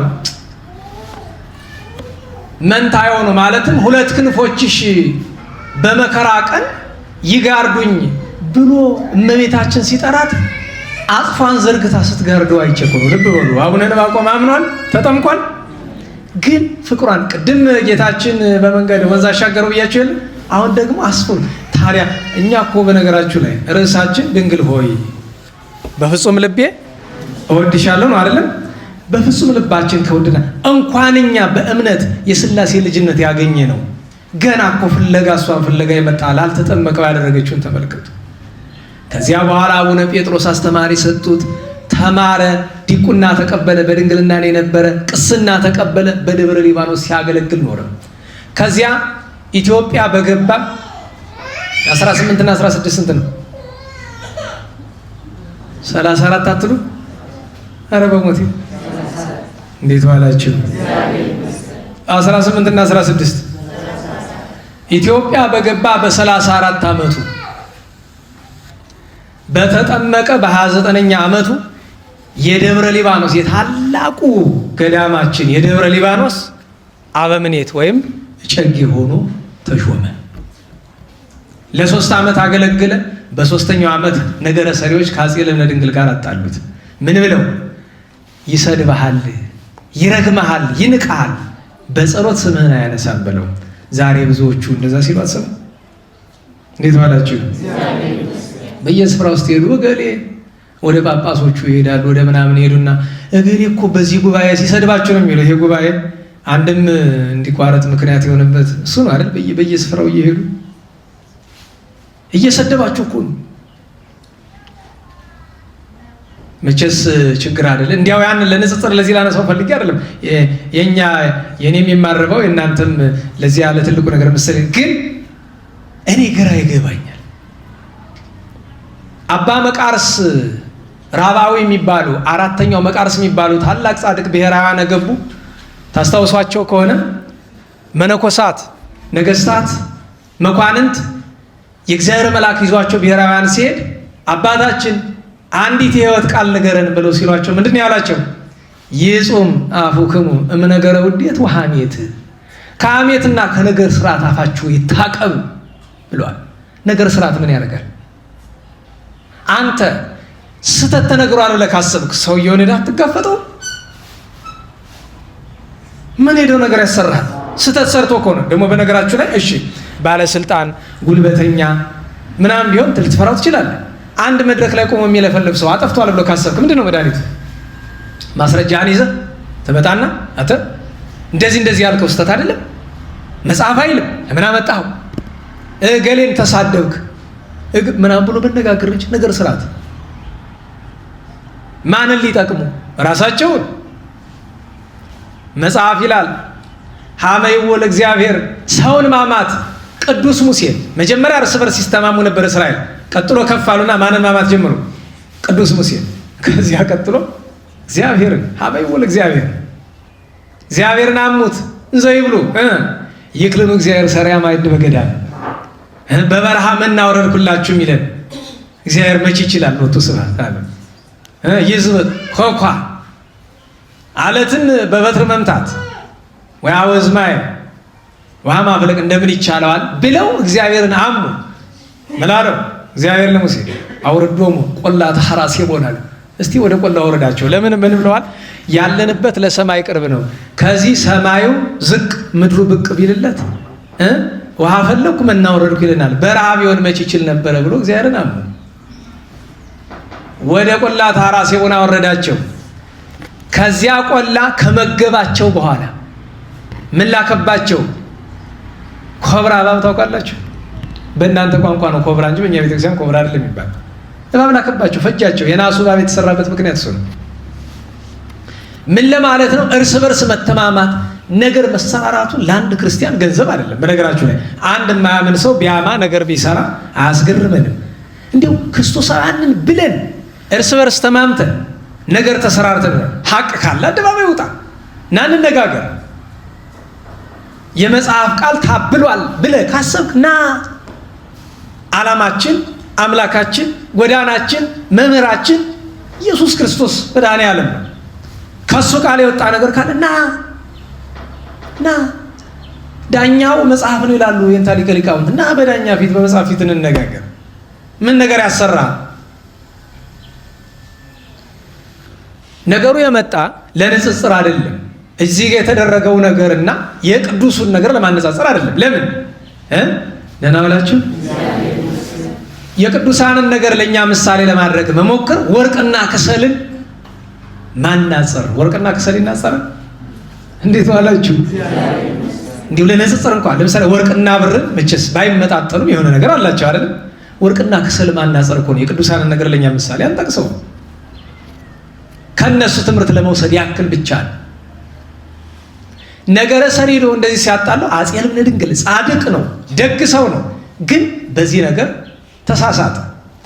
ጠርቶ አባታችንን ፍትሐ ነገሥት አስገልጦ ዳኞችን ባለወንበሮችን አሰብስቦ እንዲህ አድርጓል መስክሩበት ብሎ በሐሰት ተመስክሮበት ፍርድ ይፈረድ ሲባል በወቅቱ የነበሩ ሊቃውንት እንግዲህ ታሉ ሊቃውንት ተደሳቸው ናቸው። ሊቃውንት ሁሉ ሊቃውንት ጥሩ ነው ማለት አይደለም። ደግሞ ይሄ ነው እንግዲህ ብዙ ሰው የሚያስቀይሙ። አያችሁ መነኩሴ ውስጥ ተነኩት፣ መነኩሴው ለብቻው ይቀየማል አይደል? ነገሩኝ። ሊቅ ስትሉ ደግሞ የተማረ ይከፋዋል። ሰባኪ ስትሉ ሰባኪ ይከፋዋል። ጳጳስ ስትሉ ጳጳስ ይከፋዋል። ሁሉ ምን አለ እንደዚያ ሆሊውድ እንዳለው አክተር አለ አይደል? አትንኩኝ የሚባል አክተር አትንኩኝ ሆነ ሁሉ። እንዲህ አባቶቻችን ምን ይላሉ? መድረክ ላይ ወጥቶ አትዩኝ፣ የአደባባይ ስራ እየሰሩ አትንኩኝ አይቻልም። ለምን? ካጠፋህ ትነካለህ፣ ካላጠፋህ ቢነኩህም የክብር ይሆንልሃል እንጂ ከቶን አትጎዳም። እሱን ማወቅ ያስፈልገናል። በሐሰት ተመስክሮበት በወቅቱ የነበሩ ሊቃውንት ምን ፈረዱ? ይሙት በቃ አሉ፣ ይገደል። ሞት ተፈረደበት አባታችን ዕንባቆም። ያን ጊዜ መንፈስ ቅዱስ ያደረባቸው 2 ሴቶች ተነሱ። ሴቶች እህቶቻችን ስራ መስራት፣ ሰው የሚገደል ሰው ማትረፍ እንኳን የምትችሉበት እድል አለ እኮ። እነዚያ 2 ሴቶች ማን ይባላሉ? አንዲቱ ሮማነ ወርቅ፣ ቅድስት ሮማነ ወርቅ ምንላት በኋላ፣ ሁለተኛዋ ወለተ ቀለምሲስ ምትባል። ሁለቱም የጻድቁ ንጉሥ የልብነ ድንግል በዚያ ወቅት የተሳሳተው እህቶች ናቸው። የአፄ ናኦድ ልጅ ናቸው። የማዕረግ ልብሳቸውን አክሊላቸውን ጥለው ማቅ ለብሰው አመድ በራሳቸው ነስንሰው በንጉሱ ፊት ወደቁ። እባክህ አትግደለው ይህን ቅዱስ ሰው፣ ተው እባክህ፣ በሀገር በወገን በቤተክርስቲያን ላይ ዕዳ እንዳታመጣ እንዳትገለው እባክህ ብለው እያለቀሱ እየወደቁ እየተነሱ ለመኑት። የእህቶቹን ልመና ሰምተው አፄ ልብነ ድንግል በቃ እንግዲያው ስደት ይሰደድ ተብሎ ስደት ተፈረደባቸው። እየደበደቡ ወስደው ከገበያ መካከል ደማቸውን ሲያፈሱት እየገረፏቸው የአቡነ ዕንባቆም ደም ሲፈስ የፈሰሰውን ደማቸውን በአባ አፍንጫቸው እንደዚህ አቁተው ወደ ላይ ቢወረውሩት በዛው ቀረ፣ አልተመለሰም።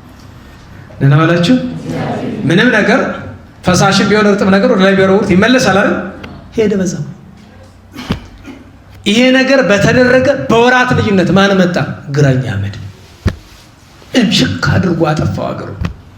ጻድቁ አልቅሰው ደም አልቅሰው፣ ጻድቁ ንጉሥ አፄ ልብነ ድንግል ደም አልቅሰው ደብረ ዳሞ ላይ እመቤታችን ተገልጣ በደልህ ታላቅ ስለሆነ በስጋ አልምርህም፣ በነፍስ ግን ምር ያለው በስጋ ግን ተሰቃይተን የምትሞት በላቸው። ተሰቃይተው ሞቱ። በነፍስ ግን ከጻድቃን ከተማ ወስዳ አስገባቻቸው። እና እኒህ ቅዱስ ከዚያ በኋላ ከ15 ዓመት የቤተክርስቲያን ስደት በኋላ ልብነ ድንግል አርፈው አፄ ገላውዲዮስ ሲተኩ አባ ዕንባቆምን አምጡልኝ ብለው በደብረ ሊባኖስ ጨግነት እንደገና ተሾም ቢሏቸው አልፈልግም ብለው እምቢ ብለው ቀሩ። ለ19 ዓመት ያክልም ቢያሉ ወትሮም ስልጣኑን አይፈልጉትም ነበረ። ታዲያ በዚህ መካከል አባ ዕንባቆም ግራኝ አህመድ አገር ሲያሳድድ ምን እየሰሩ ነበሩ ከተባለ ድርሳን፣ ብዙ ድርሳን አላቸው፣ ብዙ ጽሑፍ አላቸው። በተለይ ግን የሚታወቀው በትርጉም ስራቸው ነው። ለምሳሌ በቤተክርስቲያናችን በጣም ትልቁ ተወዳጅ መጽሐፍ ባለፈው የንታ ዘላለም ያሳተሙት መጽሐፈ አቡሻህር ወይም መጽሐፈ አቡሻክር የተደረሰ በ13ኛው መቶ ክፍለ ዘመን ከጥንት ጀምሮ የነበረ ነው ትምህርቱ። ግን ዛሬ የምናውቀው መጽሐፍ የተደረሰ በ13ኛው መቶ ክፍለ ዘመን አቡሻህር በሚባል ሰው ነው። በ1250ዎቹ አካባቢ ወደ ኢትዮጵያ የመጣ አቡነ ዕንባቆም በነበሩበት ዘመን ነው። ሰሊክ ዘደብረ ሊባኖስን ይዘው ሁለቱ ናቸው መጽሐፈ አቡሻክርን የተረጎሙት። እሱ ብቻ አይደለም። የኦሪት የ5ቱ ብሔረ ኦሪት ትርጓሜ ማን የተረጎመው? አቡነ ዕንባቆም። ድርሳነ ዮሐንስ አፈወርቅን ታውቃላችሁ? ኧረ በሞቴ እንደው በስም እንኳን ድርሳነ ዮሐንስ አፈወርቅ፣ ድርሳኑና ተግሳጹ ደራሲው ማን ነው? ቅዱስ ዮሐንስ አፈወርቅ አይደል? ተርጓሚው ማን ነው? አቡነ ዕንባቆም። ሌላ መጽሐፍ ልጥቀስላችሁ። ሰዎች እምነታቸውን ክደው ሲመለሱ የሚጠመቁበት መጽሐፍ ምንድን ነው ይባላል?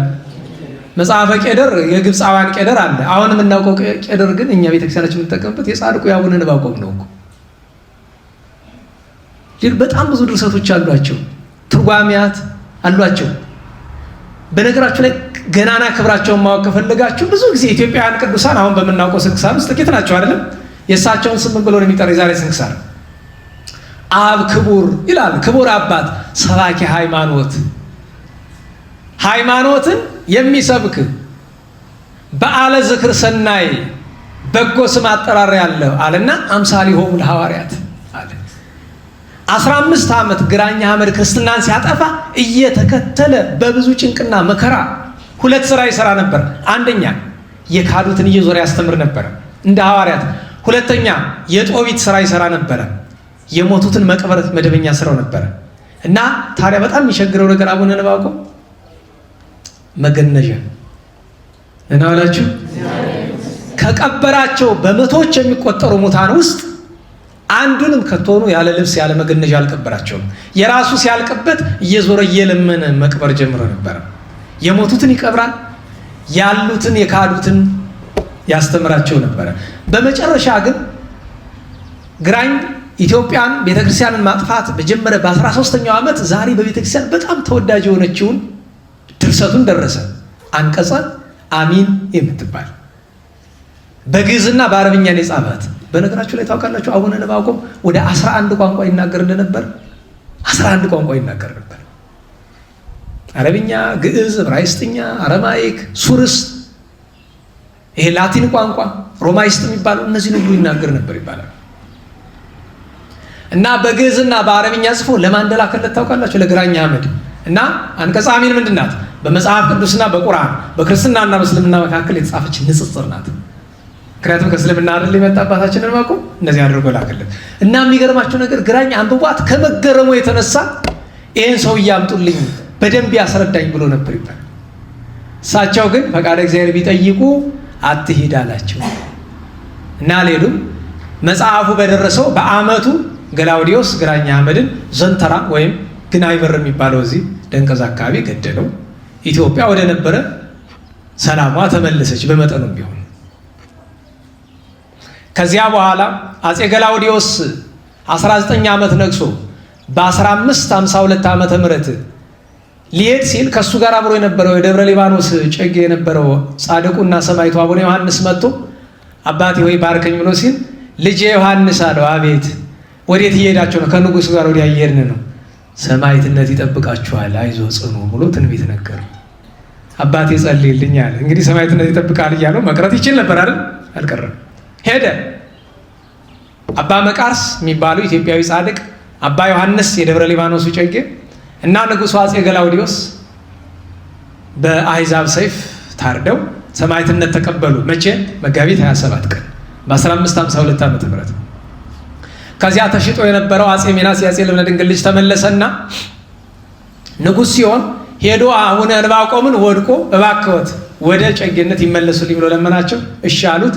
በደብረ ሊባኖስ ታሪክ ሁለት ጊዜ የተሾሙ የመጀመሪያው እሳቸው ናቸው። መጀመሪያ ተሾመው በግፍ ደርሶባቸው እንደገና ከ30 ምናምን ዓመት በኋላ በአማካኝ ከ33 ዓመት በኋላ እንደገና ድጋሚ የደብረ ሊባኖስ ጨጌ ሆነው 2 ዓመት አገልግለዋል። ኢትዮጵያ ውስጥ በአጠቃላይ በክርስትና፣ በምንኩስና፣ በመንፈሳዊ ገድል፣ በድርሰት፣ በስብከት፣ በጾም፣ በጸሎት ተወስነው የኖሩበት ዘመን በአጠቃላይ 70 ዘመን ነው። አቡነ ዕንባቆም እግዚአብሔር አምላካችን የጻድቁን በረከት ያሳድርብን። ታዲያ እኒህ ቅዱስ ድንግል ሆይ በፍጹም ልቤ እወድሻለሁ ብለው ያሉ መቼ ነው ካላችሁ አንዲት ታሪክ መሀል ላይ የዘለልኳታለች። እሷ ናት የዚህ ታሪክ አካል። አቡነ ዕንባቆም ቅድም አንድ ነገር ነግሬያቸዋል። አቡነ ሀብተ ማርያምና አቡነ ጴጥሮስን አገኟቸዋል። ከዛ ምን ሰጧቸው? አስተማሪ። ያን አስተማሪ አንድ ቀን ከመጽሐፍ ቅዱስ ጥያቄ ጠየቁት። ያልገባቸው የከበደ የመሰላቸውን ነገር መምህሩ ምን ያደርግ ጥሩ ነው ተው ደግሞ ምን አይነት ጥያቄ ነው ብሎ ያዛ ሸሽተው የመጡትን ነገር ይዞባቸው መጣ። ደህና ዋላችሁ? እንዴት ዋላችሁ? ምን አደረጉ? ጥያቄ ጠየቁ። ምን ገጠማቸው? ቁጣ። የተቆጣቸው የማን አስተማሪ ነው? ክርስቲያኑ ማለት ነው። ደግሞ ሲቆጣቸው ቀጥ ብሎ ወዴት ሄዱ? ወደ እመቤታችን ስዕለ አድኅኖ ሄዱና ተንበርክከው በጣም አለቀሱ። እመቤቴ ስለ አንቺ ጉዳይ ስለ ልጅሽ ስለጠየቅኩኝ ያ የእስላሞች መምህር ቃዲው ተበሳጨብኝ። ዛሬም መጥቼ ከዚህ ክርስቲያኑ እንዲያደርገኝ እባክሽ ከዚህ በኋላ ስጋ ለባሽ አልጠይቅም፣ አንቺ አስረጅኝ። በፍጹም ልቤ ድንግል ወይ እወድሻለሁ፣ እንደወድሽ አታውቂም፣ ታውቂ የለ ብሎ በዚህ ቃል በዚህ ምክንያት የተናገረ። ያን ጊዜ ስዕሏ ተነጋገረችው። የሚፈልገው ነገር ሁሉ አስረዳቸው። ከዚያች ቀን በኋላ ምንም ነገር ሲፈልግ እንደሆነ የሚያደርግ ይሆን ድንግል ሆይ እንደወድሽ ታውቂያለሽ፣ ይህንን ነገር ንገሪኝ ይላል። እመቤታችን ታናገረዋለች። ለእመቤታችን ያለው ፍቅር ዛሬ በቤተክርስቲያናችን ካሉ ታላላቅ ቅዱሳን ከዋክብት አንዱ እንዲሆን አባታችንን ዕንባቆም አድሎታል። ታዲያ ባጭር ማጠቃለያ ሰዓቱ ስለሄደ 12 ሰዓት ሆኗል። ለዚህ በእርግጥ አሁን ሚያዝያ ነው፣ ቶሎ አይመሽም፣ ግን ያም ቢሆን በጊዜ መጨረስ ጥሩ ነው። አባታችን አባ ዕንባቆም እመቤታችን ድንግል ማርያምን ወደደ።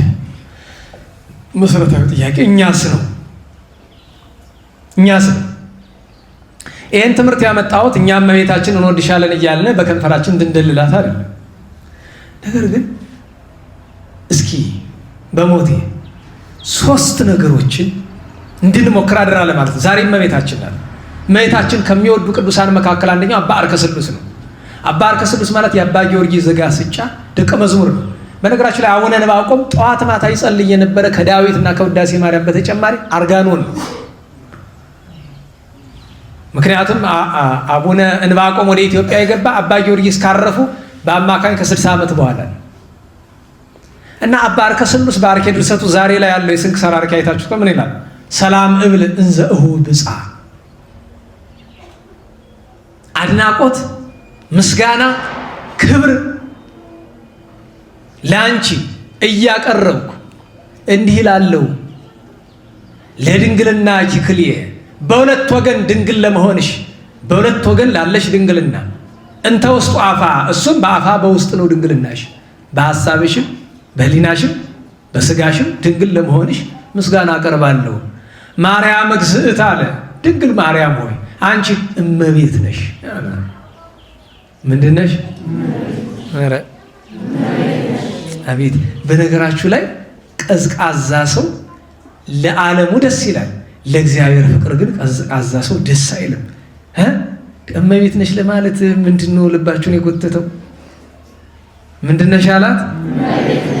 እንተ ወለድኪ እግዚአ፣ ደግሞ ጌታ ወልደሻል አላት አለና ይከውን ዜና ዝክርኪ አለ ለመበዝን ተሰማ፣ ያንቺ ጣዕመ ዜና፣ ያንቺ ክብር፣ ያንቺ ገናናነት በጆሮ ሲሰማ አለ። ሲሰማ በጆሮ ገብቶ አለ ለአማዎት ማየ፣ ለተቃጠለ አንጀት የሚያረሰርስ ውሃ፣ ወላይ ጽምት ቅባ፣ ለደረቀ አጥንት ደግሞ ቅብ ይሆናል። መቀን የሚባል አታውቅም? አጥንት ውስጥ እሱ ከሌለ መራመድ እንችላለን? አንችልም። በዚያ ቅብ ነው አጥንታችን የሚንቀሳቀስ። ያው እንደዚህ ነው የፍቅሯ መገለጫ። የመጀመሪያው እንድናደርገው የሚያስፈልገው ነገር እመቤታችንን የመውደድ መገለጫው በራሱ ለመውደድ መፈለግ ነው። አንድ ሰው ባለፈው ምን አለኝ? እመቤታችንን ለመውደድ ምን ላድርግ ፍቅሯ እንዲያድርብኝ አለ። የመጀመሪያውን መስመር ይዘዋል። መፈለግ ነው መጀመሪያው ነገር። እናላችሁ ምኞት ብለን አላልቅድም? ፍላጎት። የመጀመሪያው ነገር ፍላጎት ነው። ብቻውን ግን በቂ አይደለም። ፍላጎት አንደኛ መፈለግ፣ እመቤታችንን ለመውደድ፣ ጌታችንን ለመውደድ፣ ቅዱሳንን ለመውደድ፣ ቤተክርስቲያንን ለመውደድ፣ ባልንጀራን ለመውደድ መፈለግ፣ ፍላጎት መፈለግ። ከዚያ ቀጥሎ ምን ማድረግ እችላለሁ ብለን እናስብ። ፍቅሯን ለማብዛት ፍቅሯን ለመግለጥ እንዲያደርብን ምንድን ነው ማድረግ የምንችለው? ሁለት ነገር እነግራቸዋለሁ። አንደኛ ለስሟ ክብር መስጠት፣ ስሟን ማክበር። አሁን ትናንትና በቀደም የሆነ ነገር አድርግ ሊለኛ አንድ ሰው እንደ ደግሞ በእግዚአብሔር በማርያም እንዳልልህ ደግሞ ብሎክ ታደርገኛለህ ብሏል። በደንብ ነው እንጂ ብሎክ ነው የማድርገው። በእግዚአብሔር በማርያም ምትለኛው ለምን በከንቱ ትጠራለህ? የምትፈልገውን ነገር ዝም ብለህ አትጠይቅም? ችግር እኮ ነው። እንዲሁም የአንድ ሰው ደብዳቤ እያየሁኝ አንዱ ጎረምሳ ለአንዲቱ ሴት የጻፈው እና ዲያቆን ነው አሉ ያልኩኝ ግራ ገብቶኝ ነው። እንዴት ዲያቆን ሊሆን ቻለ ብዬ ነው። እና ደብዳቤው ምን ይላል? ላግባሽ፣ እሺ በይ፣ እሺ በእግዚአብሔር ይዤሻለሁ፣ በማርያም በሚካኤል በምናምን ይላል። አግቢኝ። መጨረሻው ምን እንደሚል ታውቃለች? እምቢ ካልሽም እታነቃለሁ። አሁን አስቡት። አሁን ምን ሆኖ ዲያቆን በሞቴ ደህና ዋላችሁ። እንዲሁ አሁን እስኪ እንዲህ አስቡት። መጥቶ አግቢኝ፣ በእግዚአብሔር ይዤሻለሁ አግቢኝ ይላል። እኔ እኮ የሰው እብደት ግን እንዳለ ነገሩ አለመማሩ ነው። እንዳልፈርድበት ደግሞ እምቢ ካልሽ ደግሞ አሮዳ ዳግባል። እሷም ደህና ኑራለች መሰለኝ። ምንድነው እንደዚህ ሲል ሰው መልሱ ለኪ ስብሐት በል እስቲ። የእግዚአብሔር ስም ሲጠራ ደግሞ ስብሐት ለከ ወይም ለከ ስብሐት። ለምን በከንቱ ጣጣ እንደዛ ሲጠራ። ከዛ በኋላ ግን ለሰውየው መልሱ ምንድን ነው? ዞር በል በደንብ ሲባል ደግሞ እዚህም በላይ ያለው ሄድ በደንብ ምን ይላል? ይሄ ደግሞ ክፍት አፍ በእውነቴን ነው። አንዳንድ ጊዜ እንኳን መታነቅ ለምን ገደል አትገባም ይላል አንዳንድ ሰው። እሱስ ከብዳል። ገደል ለምን አትገባም? ግን ታነቅልሻለሁ። ለአንቺ ነው እንዲህ ቢታነቅልሽ። እንዲህ በእግዚአብሔር አግቢኝ፣ እንዲህ በእግዚአብሔር ራበኝ ቢል ምጽዋት ነው ይሰጣል። እንዲህ በእግዚአብሔር አራ ይህ እኮ እብደት ነው። የማልሰማው ጉድ የለም። በነገራችሁ ላይ የማልሰማው ጉድ የለም። እኔ ይገርመኛል። ስለዚህ የእግዚአብሔርን ስም የእመቤታችን ስም ማክበርን የፍቅሯ መግለጫ መንገድ ስሟን ማክበር። የማክበር መገለጫው ምንድን ነው? ስሟ ሲጠራ የሚገባ ነገር ከሆነ የተጠየቅን በስሟ ማድረግ፣ የማይገባ ከሆነ ደግሞ ክብር ምስጋና ለስምሽ ይሁን ብሎ ማለፍ። እሱን ማወቅ ያስፈልገናል፣ ማድረግም ያስፈልገናል። ለስሟ ክብር መስጠት። ሁለተኛው ለስሟ ክብር መስጠት አትማሉ ብሏል ጌታ በወንጌል አይደል? እንዴት ዋላችሁ ማርያምን ብሎ ላትስባት ምን ማል? አሁን ጽድቅ ነው ኃጢአት እኮ ነው። እኔ የሆነ የኛ ቤተሰቦችም ያበሱታል። ሁልጊዜ ላለሁኝ እንደው በቃ ትልቁም ነገር ያደረጉ መስሏቸው ወላዲተ አምላክን አዛኘን ይላል። ሄድ እባክህ ደንቆሮ፣ ወንጌልን እየጣስክ ነው እንዴ አንተ እመቤታችን መግለጥህን የምትገልጸው? የክርስቶስ ጠላት ሆነ። ቅዱስ ያዕቆብ ምን አለ? እመኒ ወእወ፣ እውነት ከሆነ ምንድን ነው መልሱ? እውነት ነው። እመኒ ወእመኒ አልቦ አልቦ፣ ሐሰት ከሆነ ሐሰት ነው። ከዚህ ውጭ የሆነ ግን ከምኑ ነው ከተባለ ከክፉ ነው። ክፉ ደግሞ ዲያብሎስ። ስሟን ማክበር። ሶስተኛ ቀላሉን ነገር ልንገራችሁ ብዬ ነው። ሶስተኛ ግን የምሰጣችሁ ሶስተኛ ስለ ስሟ ምጽዋት መስጠት። ቅዱስ ኤፍሬም ስለ አምላክናት የያዘውን ነገር ስለ አምላክናት ስለ እመቤታችን፣ ይሄ ነው ፍቅሯ ማለት በጥቂት መገለጫው። ገብቷችኋል? ኧረ በሞቴ እንዴት ዋላችሁ? ታዲያ አንድ አጭር በታምረ ማርያም የተጻፈ አንድ ነገር ልንገራችሁ አልጨርስ። በታምረ ማርያም ቄሱ እንድርያስ የሚባል አንድ ካህን ነበረ። የሚገርማችሁ ብዙ ትምህርት አልተማረም፣ ግን ከተማራት ትምህርት መካከል የእመቤታችንን ቅዳሴ በቃሉ አጥንቷል። ሁልጊዜ የሚቀድስ የሐዋርያት ቅዳሴን በታዘዘበት ቀን የሚቀድስ ጎሳ ነው። አትናቴዎስም ቢታዘዝ ጎሳ ነው የሚቀድስ የእመቤታችን። ካህናቱ ያሙታል፣ ይጠሉታል። ነገሩ ሲሳሳብ ነገረ ሰሪ ወስዶ ለማን ይነግረዋል? ለጳጳሱ። ጳጳሱ ጠራና አንተ እንድርያስ ቄሱ ከቅዳሴ ማን ታውቃለህ? ኧረ እኔ ጎሳ እመቤታችን ብቻ ነው የማውቅ ሌላ አላውቅም አለ። እውነት ነው ነገሩ አለ። አዎ ከዛሬ ጀምሮ ሌሎችን ቅዳሴዎች እስከምታጠና ድረስ ቅዳሴ ማርያም እንዳትቀድስ ከልክያለሁ ብሎ ከቅዳሴ ከለከለ። እያለቀሰ ቤቱ ሄደ። ከለከለኝ እመቤቴ እንዳላመሰግን። እመቤታችን አንድ ሌሊት የምታሳድረው ይመስላችኋል? ያን ጳጳስ መጣች በሌሊት እንዳያመሰግነኝ የምትከለክለው አንተ ምንድን ነህ? ምን ነገራችሁ ላይ አንዳንድ ጊዜ እኮ ይኸውላችሁ እኛ ስንናገር ይመስላል እመቤታችን መላእክት መጥቶ አንተ ጳጳስ ነኝ ቄስ ነኝ ሰባኪ ነኝ ዘማሪ ነኝ ትል ማን ይሰማል? እንዲሁ መጥቶ እግዚአብሔር ምንድን ነህ አንተ ቢልህ ምንድን ነው የምትመልስ? አስብ። እመቤታችን መጥታ ምንድን ነህ አንተ? የእግዚአብሔር ወዳጅ የሆነውን ካህን እንዳያመሰግን የምትከለክለው አንተ ምንድን ነህ? ደነገጠ፣ ተንቀጠቀጠ። የት ይድረስ? በል ከዛሬ ጀምሮ እስከ 7 ቀን ድረስ ወደ ነበረበት አገልግሎት ባትመልሰው ትሞታለህ፣ ገሃነመ እሳት ትወርዳለህ ብለው ተሰወረች። ጥሩልኝ አንቄ ሳለ እየተንቀጠቀጠ ሲመጣ ጫማው ወደሽው ቆማጤ ንጉሥ ትመርቂያ። ያን ጊዜ ነው ጥቅሱ የሚመጣ። ጫማው ወድቆ ይቅር በለኛል። ለዛ ቄስማ እንደው አድሎት ነው። በል ከዛሬ ጀምረህ ቅዳሴ ማርያም ብቻ ቅድስ፣ ደግሞ ከኔ አትልኝ፣ አብረኙን ቀለብህ የዓመት ደሞዝህ በሕይወት እስካለህ በእኔ ተሸፍኗል። ዓለም ነው። ኧረ በስመ አብ ዓለም በቃ እንደዚያ ሆነው ኖረው ሲያርፍ እመቤታችን በክብር ያን ካህን ወስደዋለች። ጣዕሟን ፍቅሯን ታሳድርብን። ድንግል ሆይ በሉ እስቲ በፍጹም ልቤ እወድሻለሁ። እንዲህ ብለን የምንናገርበትን ጸጋ ረድኤት ያድለን። ዛሬ ትልቁ ሐዋርያና ጻድቅ በአቴንስ ከነበሩ ፈላስፎች አረጋውያን ደራሲ ፍልሱፍ አረጋዊ ካህን የሚባለው ቅዱስ ብሩታዎስ ዓመታዊ ረፍት ባሉ ታሪኩን ታውቆ የለ ወደ አባ ዕንባቆም አድልተን ነው እንጂ ቅዱስ ብሩታዎስ ማለት ሰላም ለብሩታዎስ ዘዘመረ ማእከለ ሐዋርያ ዘኤፍራታ በጽሖ ለማርያም ጊዜ ረፍታ ይላል።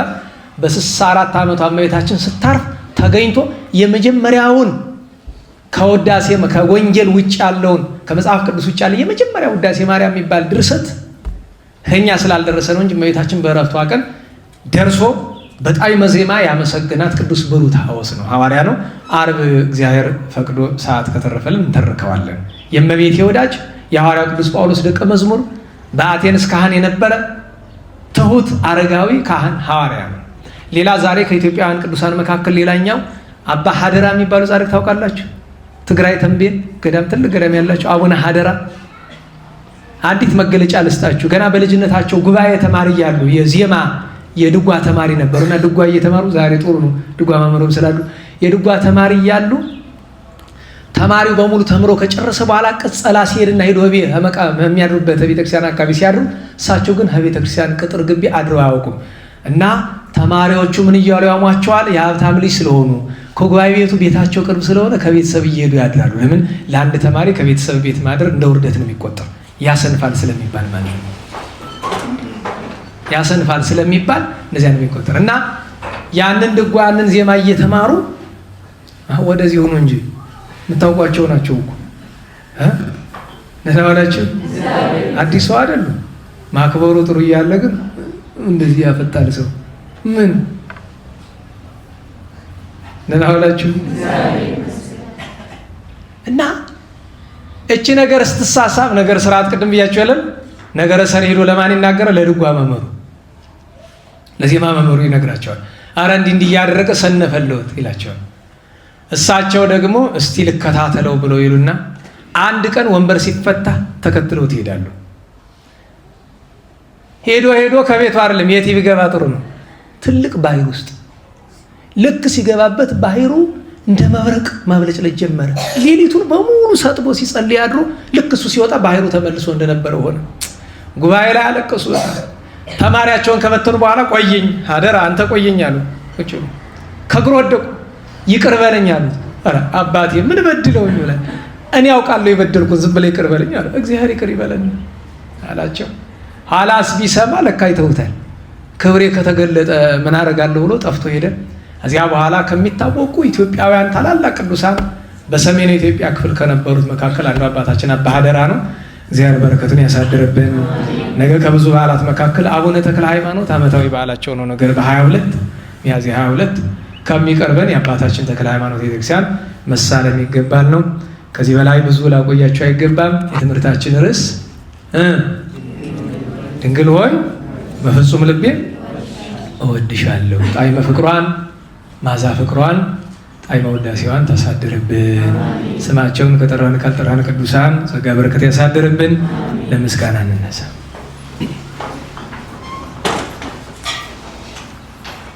ስብሐት ለአብ ስብሐት ለወልድ ስብሐት ለመንፈስ ቅዱስ ስብሐት ለአብ ስብሐት ለወልድ ስብሐት ለመንፈስ ቅዱስ ስብሐት ለአብ ስብሐት ለወልድ ስብሐት ለመንፈስ ቅዱስ ስብሐት ለእግዝእትነ ማርያም ድንግል ወላዲተ አምላክ ስብሐት ለመስቀለ እግዚእነ ኢየሱስ ክርስቶስ ክርስቶስ በምሕረቱ ይዘከረን በዳግም ምጽአቱ እያስተኀፍረን ለሰብሖተ ስሙ ያንቃን ወበአምልኮቱ ያጽናን። እግዝእትነ ማርያም አይህይ ጸሎተነ ወአስተስርይ ኩሎ ኃጢአተነ ቅድመ መንበሩ ለእግዚእነ ለዘአብልዐነ ዘንተ ኅብስተ ወለዘአስተየነ ዘንተ ጽዋዐ ወለዘሰርዐ ለነ ሲሳየነ ወአራዘነ ወለዘተአገሠ ለነ ኩሎ ኃጢአተነ ወለዘወሀበነ ሥጋሁ ቅዱሰ ወደሞ ክቡረ ወለዘአብጽሐነ እስከ ዛቲ ሰዓት እስመ ለዓለሙ ምሕረቱና ፍኖቱ ስብሐተ ወአኮቴተ እግዚአብሔር ልዑል ወለወላዲቱ ድንግል ወለመስቀሉ ክቡር ተሐቆቱ ይሰጣ ስሙ እግዚአብሔር ወትረ በኩሉ ጊዜ ወበኩሉ ሰዓት ስብሐት ለአብ ወወልድ ወመንፈስ ቅዱስ ይእዜኒ ወዘልፈኒ ወለዓለመ ዓለም አሜን። አውሎጉሶን በእንተ አብ ወወልድ ወመንፈስ ቅዱስ አቀበት ለወጡ ቁልቁለት ለወረዱ እርጥብለት የሰባቸው ደረቅ ለነደደባቸው ለረዱ ለተራዱ ለዘከሩ ላዘከሩ ስመ እግዚአብሔር ስመ ማርያም ድንግል ስመ ቅዱሳን ለጠሩ እግዚአብሔር ስመ ቅዱሳን ይሰብልን። ጸሎተ እግዝእትነ ማርያም እንበል።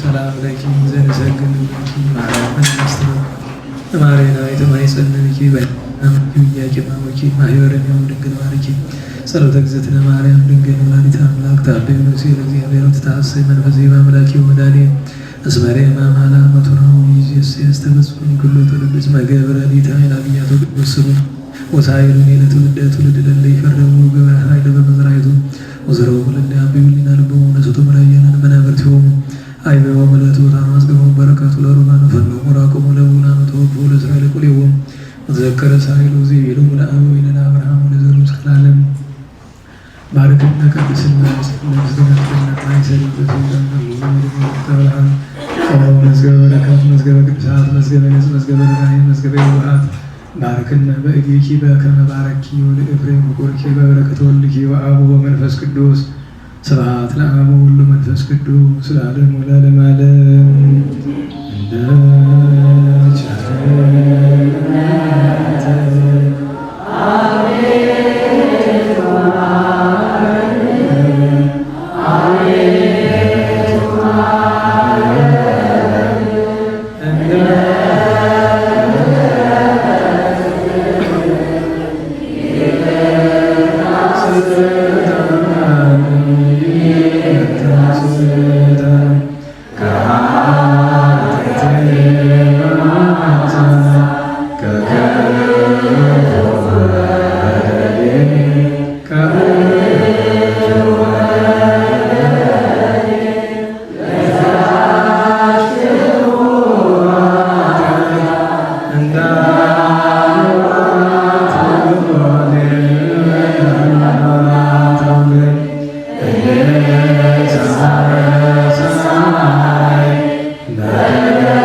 ሰላም እንዲያሳዱ እየተባለው ትምህርቱ በቡራችን አሳዱ የንስሐ የጥፋት የክርክር እናበራ መምራችን ቃል እንዲያስማልና አሰብ እንዲከፍልን ከቅዱሳን አዜብ እንዲከፍለን መቤታችን ጣይማ ፍቁራን እንድታሳልፍና ታችሁ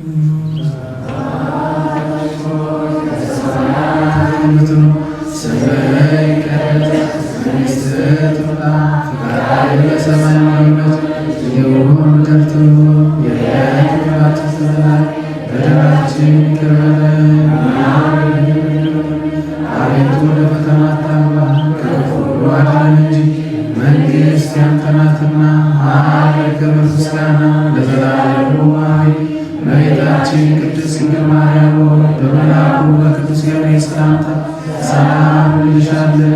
በሐሳብሽ ድንግል ነሽ፣ በሥጋሽም ድንግል ነሽ። አሸናፊ እግዚአብሔር እናቱ ሰላምታ አንቺ ይገባሻል። ከሴቶች ሁሉ ተለይተሽ አንቺ የተባረክሽ ነሽ፣ የማኅፀንሽ ፍሬ የበረከት ነው። ጸጋን የተመላሽ ቅድስት ሆይ ደስ ይበልሽ፣ ልዑል እግዚአብሔር ከአንቺ ጋር ነውና ከተወደደው ልጅሽ ከጌታችን ከመድኃኒታችን ከኢየሱስ ክርስቶስ ዘንድ ይቅርታና ለምንልን ኃጢአታችንን ያስተሰርይ ዘንድ ለዘላለሙ ይረሴኒ ወይረሴክ ለመንግሥተ ሰማያት በመፍራህ ጊዜ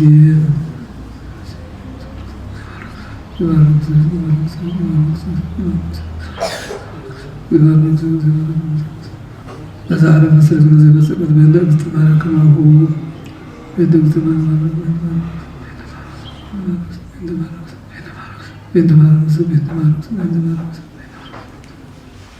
በአንደው በነቢብ በገቢ ተሰቅሏት የማይሰራ እግዚአብሔር ይፍታ።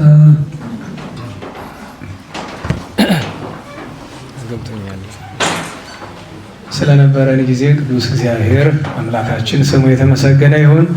ለየኔታ እግዚአብሔር ቃለ ሕይወት ቃለ በረከት ያሰማልን። የሰባቱ ቀን ቅዱሳን ያውዛኛው ስናገር ስለለመድኩኝ ነው። ዛሬ ስንት ቀን ነው? 21 ከ15 ወዲህ ነው አይደለ መነገር ያለበት። ሚያዝያ 15 ቀን ምን ነበረ በዓል? ፍንጭ ስጡኝ። እዚያ በኋላ እንኳን አይተን ሚያዝያ 15 አስታውሱ እንጂ እዚያኛው ጉባኤ አልተነጋገርንም። እሺ ቅዱስ ዮሐንስ መጥምቁ አንደኛ፣ ሁለተኛ ሐዋርያው ቅዱስ አጋቦስ፣ ሶስተኛ እናታችን ቅድስት ለእስክንድርያ፣ አራተኛ አባታችን አባ ቡላ አቡነ አቢብ፣ አምስተኛ ታላቁ ሊቅ ቅዱስ ኒቆላዎስ ከሰለስቱ ምዕት አንዱ ነው። በ16 አባ ሚካኤል ገዳማዊ ነበር። ሚያዝያ 16 አይደለም፣ ቅዱስ አባ ሚካኤልማ የመጋቢት ነው። ቅዱስ አባታችን የበአርማ ኤጲስቆጶስ ቅዱስ አንቲቦስ እና እናታችን ቅድስት ወለተ ጴጥሮስ የሬማዋ ኢትዮጵያዊቷ ልደቷ ነበረ። በ17 ሚያዝያ 17 ሐዋርያው ቅዱስ ያዕቆብ ወልደ ዘብዴዎስ ቅድስት ማርያም ባውፍልያ ዓመታዊ በዓላቸው ነበረ።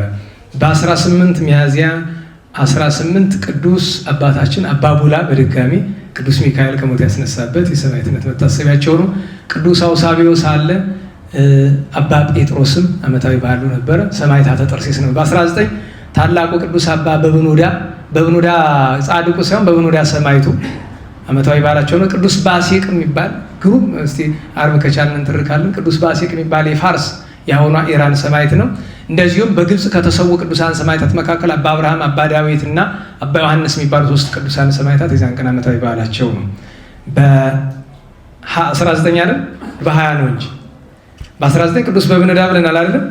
ቅዱስ አይደለም። በ19ማ ቅዱስ ስምዖን ዘአርማንያ ቅዱስ ስምዖን ዘአርማንያ እና ቀደም ሲል የጠቀስኩላችሁ ቅዱሳን በ20 ቅዱስ በብኑዳ እነ ቅዱስ ቄርሎስ ዓመታዊ በዓላቸው በ20 ያው በዚያ በኢንተርኔቱ አስተምሬያለሁ እንጂ ይህን ታጥበቡ ከቅዱሳን ጋር ክብር ያላቸው ናቸው።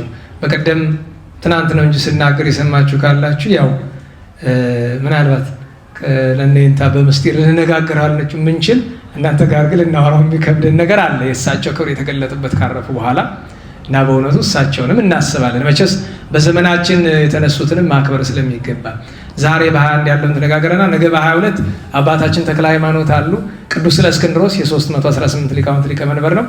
ቅዱስ ማርቆስ ሐዲስ፣ አባ ሚካኤል እና አባ ይስሐቅ ዘሀገረ ሆሪን ዓመታዊ በዓላቸው ነው። በ23 ሊቀ ሰማዕታት ቅዱስ ጊዮርጊስ ሰማዕትነቱ ነው። አባ ሮቆ ጻድቁ።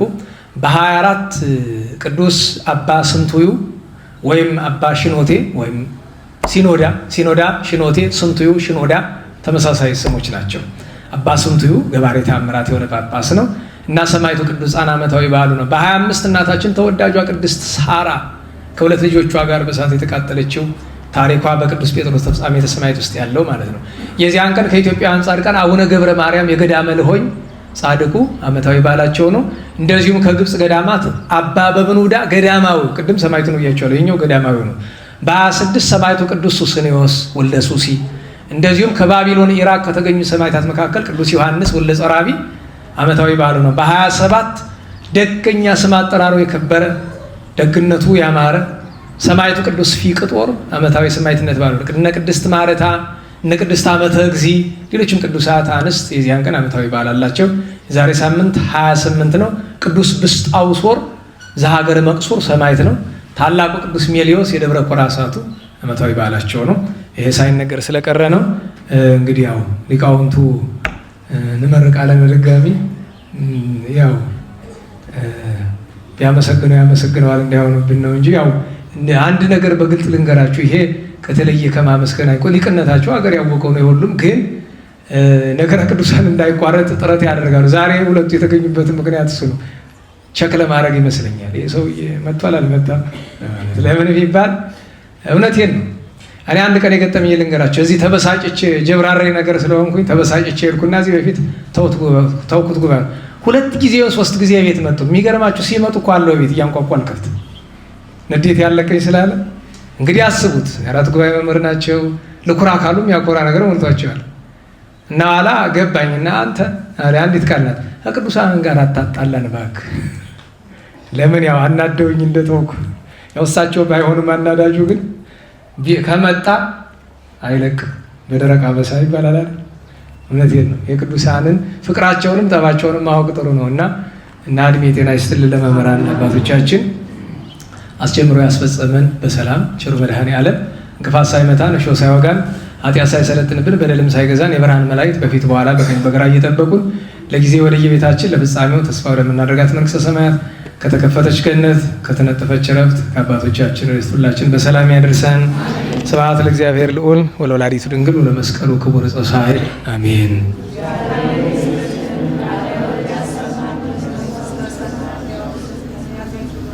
አሜን። ሰላም ያሳድረን።